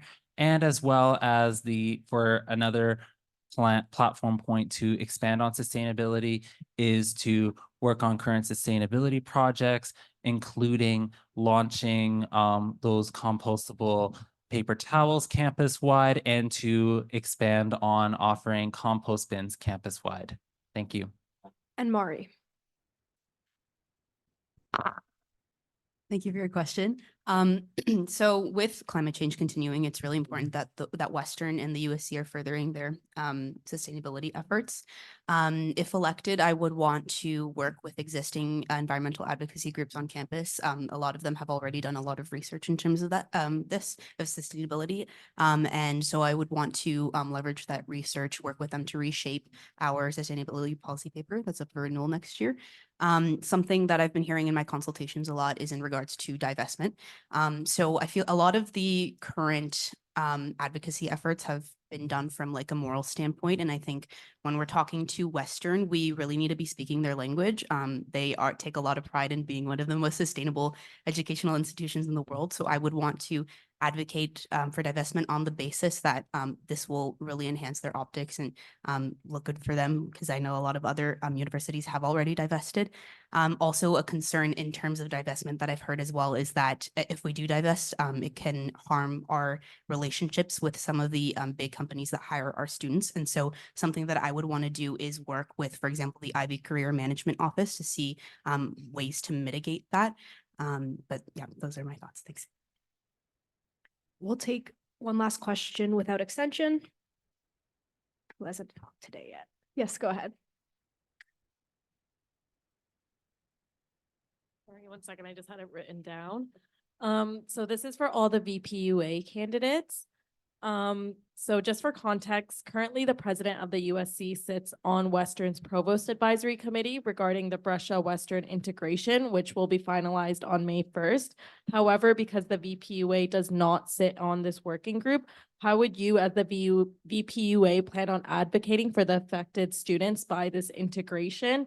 To offer supports for the unique group of students who will be facing the integration, especially considering the immediate concerns surrounding summer courses, course mapping, and academic considerations that may persist from this winter semester post the official integration date. We'll begin with Siddharth. So this is one of the things that isn't in my platform. I did that like very intentionally, because I have to be honest, like despite the fact that I've heard some of like the like specific concerns that would be addressed for Brescia students, I do feel like we don't have enough information on the moment in terms of like how that's going to progress. So I think I would like to draw the attention to like what are things, you know, within our platforms or within like the general concern that we can address. I think like one of the things that came up for me, like with Brescia, is that we're talking about like physical accessibility. That's a big issue. We're talking about student safety. I think that it goes into the general like kind of like classroom practices and the culture that we're kind of practicing. Those are things generally that like we have to work more on, and the ways we can address that are through kind of like training on a USC level. When it comes to like how these things are navigated at Senate, how they're navigated at academic policy, and how that integration actually works in terms of logistics. I'll go back to like my original statement. I think we do need more information on how that's going to work. But that being said, like I don't think those concerns differ from the things that we're already advocating for in terms of having like clarity on academic standards and exactly how the integration works in terms of like constituency and whatnot. Ankita? So I think a lot of your question relied around like academics, so academic consideration and summer courses. And I think as outlined in my platform, something that's really important is to work with Western to ensure that the academic counselors that were at Brescia, that they're still remaining intact next year for these incoming students. I think this is really important because there are a couple of specific Brescia programs that were not already offered at main campus. So just because like if there are students that were in those programs, main campus academic counselors may not have an adequate background to those programs. So I think ensuring that those Brescia counselors are kind of like carried over so they can answer Brescia specific questions in terms of programming that was not already offered at Western. Eric? And thank you for your question. And I remember us having our consultation, and that was one of the issues that you have brought up, and definitely from an academic standpoint and as well from a community-based standpoint. And I'm also talking from an individual who comes from a smaller faculty of about 800 undergrad students plus 200 graduate students. Is the whole thing with Brescia and Western merging is definitely concerning. And my plan to address this concern will extend further than just communicating with Western, but also, touching base with the specific faculties in which students will be transferred to advocate for small class sizes, advocate for transitional sessions, and to advocate for the additional supports such as the academic advisors from Brescia to ensure that students can have a smooth transition from Brescia over to main campus if they are not already in fourth year. And then I think as well from, a community standpoint is, facilitating those types of workshops and those supports to, integrate students into their faculties in which they're transferring to, and ultimately to the Western community as a collective. Thank you. Mari? Thank you for your question. Just to confirm, did you ask from like an academic standpoint? Okay, awesome. So I think something that I would want to do if elected is work with the USC president on making sure that we're holding Western accountable to providing transitional supports for Brescia students, specifically like early on, right before courses start. I think there's a lot of potential for making sure that students are aware of resources that they can use on main campus, for example, how to obtain academic accommodations as well, just and also making sure keeping there's also the community aspect that a lot of students are losing too. And I know a lot of concern for a lot of Brescia students is that they're going to be losing the benefit of having the small class sizes. And that's something that, of course, I would still want to advocate for, since students want really enjoy having those small class sizes, although I know it's not a guarantee. And so making sure that we're at least having things to mitigate that. So for example, programming events that kind of connect students with professors one-on-one before the school year starts. That way they still get those same benefits as if they were in those small class sizes. Thanks. And Jenna? I love this question. As a Brescia student and as someone who has worked specifically in academic policy over the past year, I've seen some gaps, specifically with USC representation for affiliates, but more specifically for Brescia students throughout the integration process. I think that it's a bit of an excuse to claim that we don't have access to information regarding the integration. I know that information on the integration has been few and far between and has come with delays to even university administration. Things weren't brought to Senate until after things had already been underway. And so I think making sure that we're in as many rooms as we can be with as many Brusha students as we can be, relying on their voices, making sure that they feel safe here. I know that that's kind of a blanket term, but I think that by outlining the Brusha volunteer support, Brusha Bridge, as I've coined it, position, I think that that offers a really unique outlet for Brusha students to come and to connect with the USC and to see their new home campus, and then also to ask questions about academic policy. I know specifically you asked about relationships with the provosts and vice provosts. And so I think that while it might not happen in that specific subcommittee, it does happen through other conversations and through other subcommittees. And so I think just honing in on capitalizing on those things will do a good job at representing Brusha students. I apologize, I'm starting to get sleepy, but that is my best attempt at answering that one. All right, thank you. That would be our last question without extension, if anyone. Okay, then let's congratulate all of our candidates for coming today.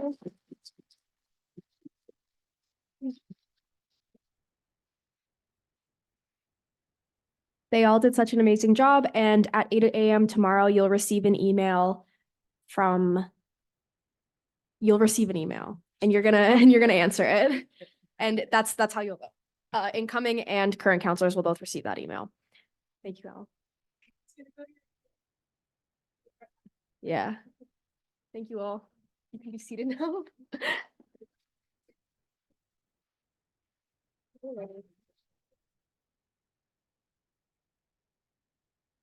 Okay, let's get into motions. Y'all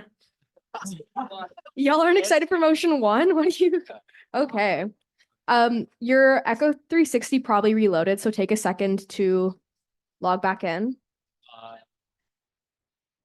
That 2024 is the session ID. Give me 1 second, please. All right, now try. Yay. Y'all are. Yeah, I'll be quick, guys. I'll be quick. Okay. Let's get into this. Motion one is the motion to elect counselors to the Student Rental Experience Working Group. Is there a mover? Counselor Way. Yes. Counselor Wang is mover. Is there a seconder? Counselor Uslis. Counselor Wang, would you like to speak on this? Yes, okay. I had a refresher prepared, but I will be very quick. This is literally just, we approved the terms of reference in November. We're electing 3 counselors to the working group. That is all this motion attempts to achieve. Thank you very much. Amazing. Are there questions on this motion? All right, if there are none, I will accept nominations from the floor. Let's see, Counselor Haug. Can I nominate myself? Absolutely. That's 1. We need 3. Counselor Wang. I nominate myself. That's 2. And Counselor Ding. I nominate Counselor John. Accepted? Yes. Amazing. Are there further nominations? Love that one. Love it when that happens. Okay, let's give them a round of applause. Okay. So in that case, this is a vote of non-confidence and we'll be doing that on Echo 360. Of the 3 nominees, voting in favor is a vote of confidence for the 3 nominees.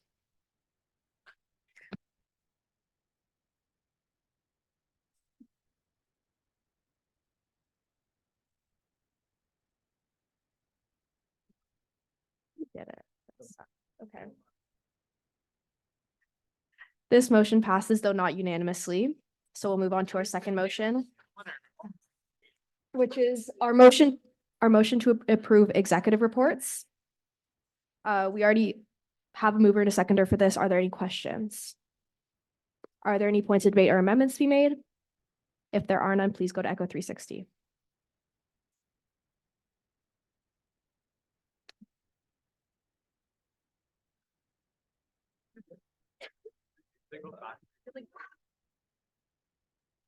This motion also passes, though not unanimously.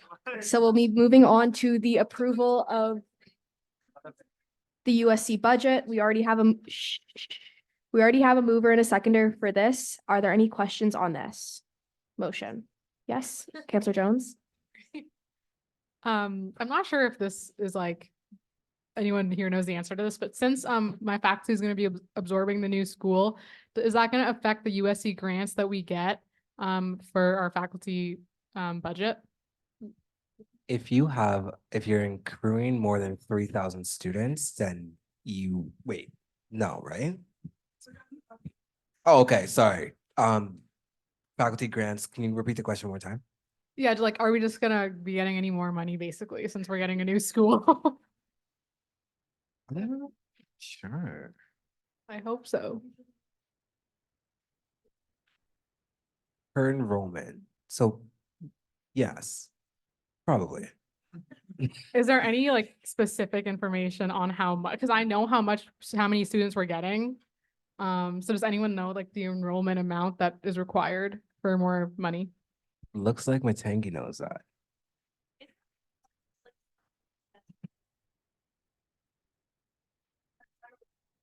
I literally have it. Like, what's wrong with me? We'll put in the drive when we have an answer, or not the drive, sorry, the Slack when we have an answer. Are there any further questions?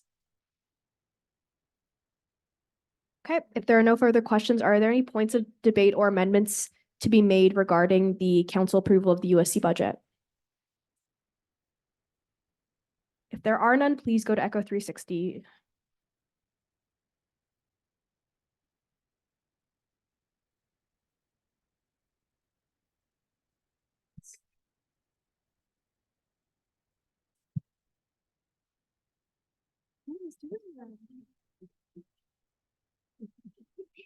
I'm waiting until everyone moves. Okay.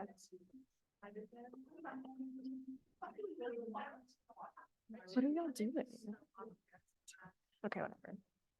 This motion passes unanimously. Please control the clock.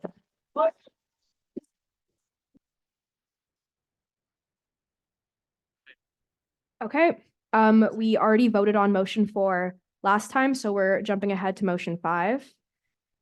This is the motion to approve policy recommendations to the LGBTQ2S+ students on Western Campus.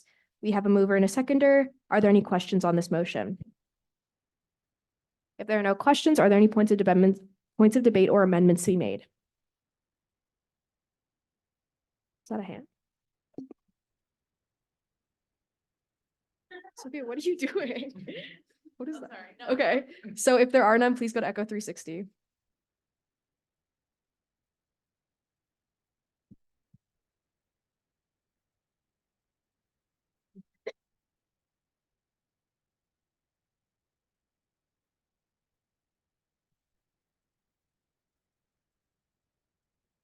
This motion also passes unanimously. Please feel free to clap.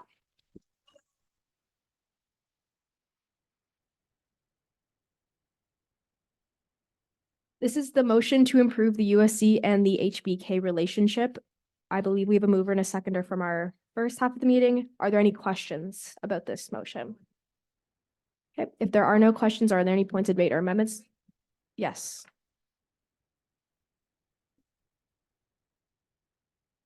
I was just wondering who specifically in the USC executive is going to be responsible for facilitating these conversations between affiliate SOFs and Western administration, just because it wasn't totally clear.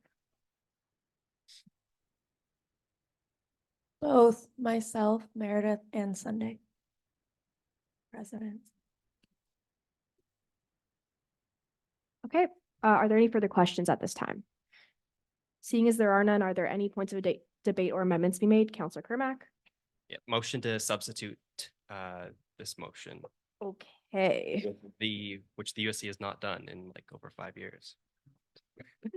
Where did you get this information? Okay, you're the mover. Is there a seconder? Okay, Councillor Sasu. I'm putting the motion to be substituted up. It is also The gonna third page. third page. The third page is like what I want to replace the motion with. This is the amended form of the motion, correct? Yes. Okay. So are there any questions on the amendments being made? Or maybe Peter, do you want to take a quick Sure. at a I glance? can, so I sent it in the Slack. When I first sent it, it wasn't showing comments, but now it is. So I just outlined the reason for each change. And mostly it's beginning, it's not the first part of it's not relevant to the jurisdiction of council. And then that's specifically just the social media things. Then the second point is relating to the proper mediums to correct it, like get the proper change that mover's looking for. And the next one is just clarifying something specific with the USC's relationship with the soft teams.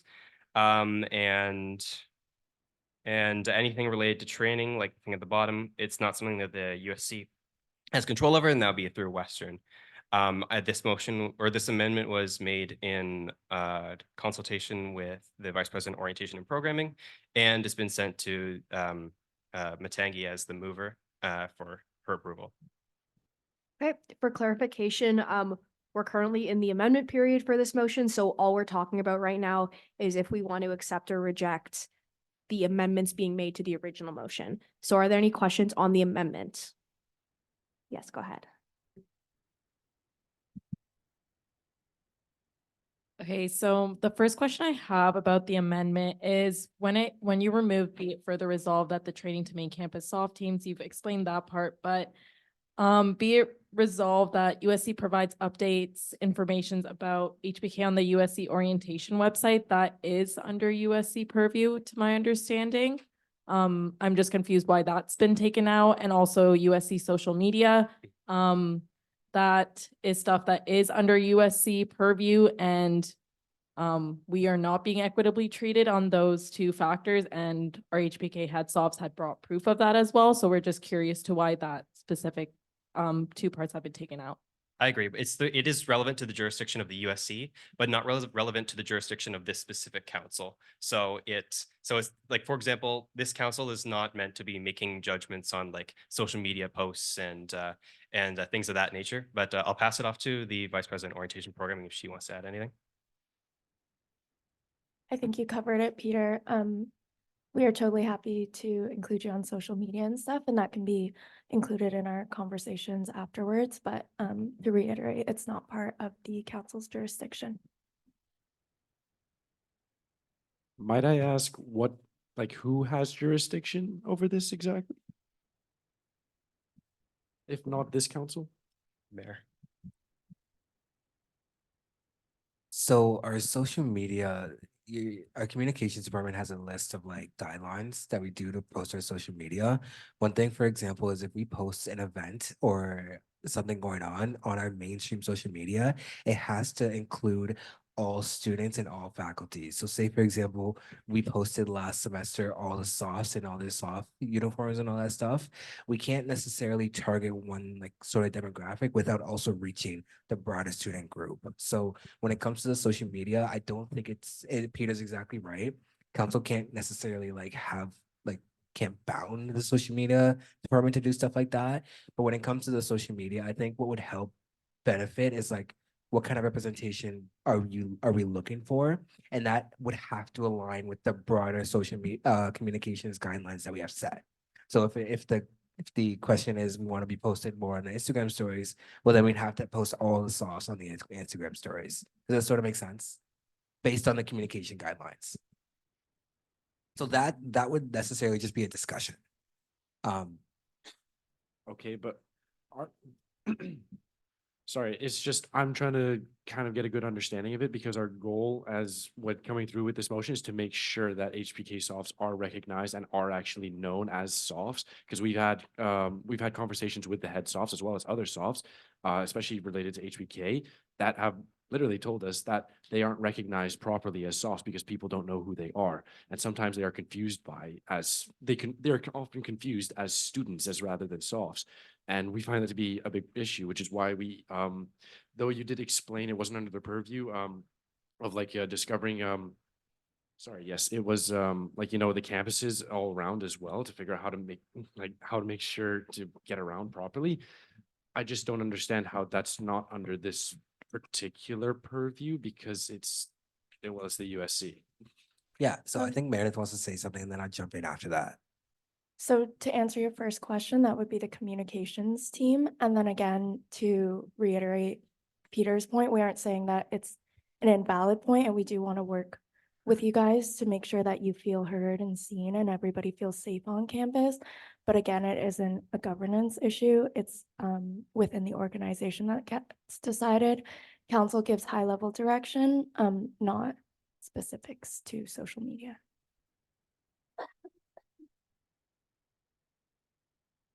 Sorry, did you have to? Oh, no, Meredith hit it right on that. Okay. Yeah. All right, so questions about the amendment specifically? Okay, if there are no further questions about the amendment, are there points of debate or amendments to be made about this amendment? If anyone would like to speak for or against this amendment? Sure. All right, Councilor Bobowicz, I'm speaking against this amendment. Again, I find it kind of ruins the point of really trying to portray in at least legislation that there really is an effort that is being made by the USC to really connect with the HBK. I understand that it might not be under the purview or jurisdiction, but I find that at least if we can actually make it not necessarily, maybe an obligation, I guess you can say, I feel like it will make much more of a difference than just having a discussion because well, I mean, how to say, we can always talk, but I find actions speak louder than words. So once again, I'm speaking against this motion. I feel like there shouldn't be any amendments. Okay, if there are no further points of debate or amendments to be made, we'll be voting on the amendment. So this is not to approve or reject the motion itself. This is to approve or reject if we are going to be voting on the amended version or the original version. So and also, please, if I'm not being clear about what we're voting on, let me know. Please raise your placard if you are for adding the motion or adding the amendment. Sorry. Substituting what is in the agenda under the substitution in place of the original motion. Is that clear? Okay, please raise your placard if you're for that. And keep them high and keep them there. Okay. Okay, now keep them there.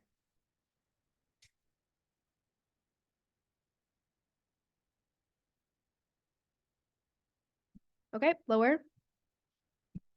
Those against?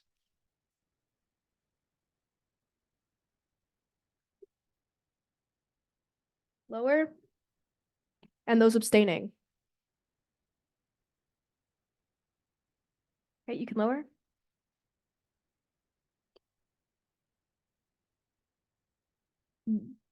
The substitution stands. The substitution stands. So we'll be proceeding with this motion as it has been substituted. So the original motion that you're seeing on the slide, what would be on the slide and in Echo 360 is no longer what we're voting on. We're now voting on the substituted version.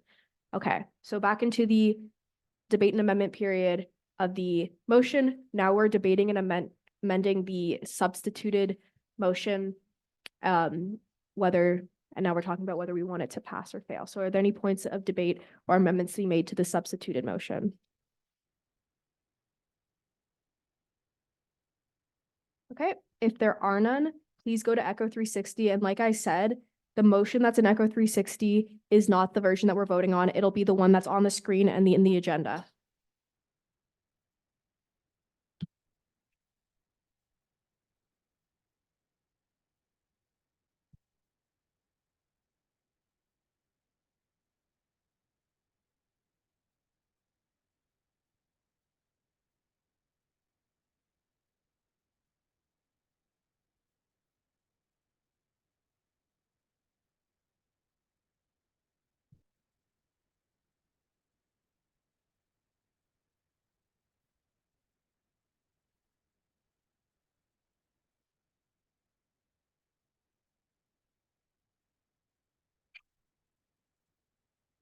This motion passes, though not unanimously, so we will continue on with the rest of our agenda items.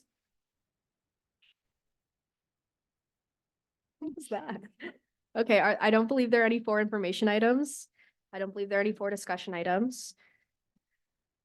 We're now in the question and comments from the Western community period. If anybody from the gallery would like to say anything? Okay.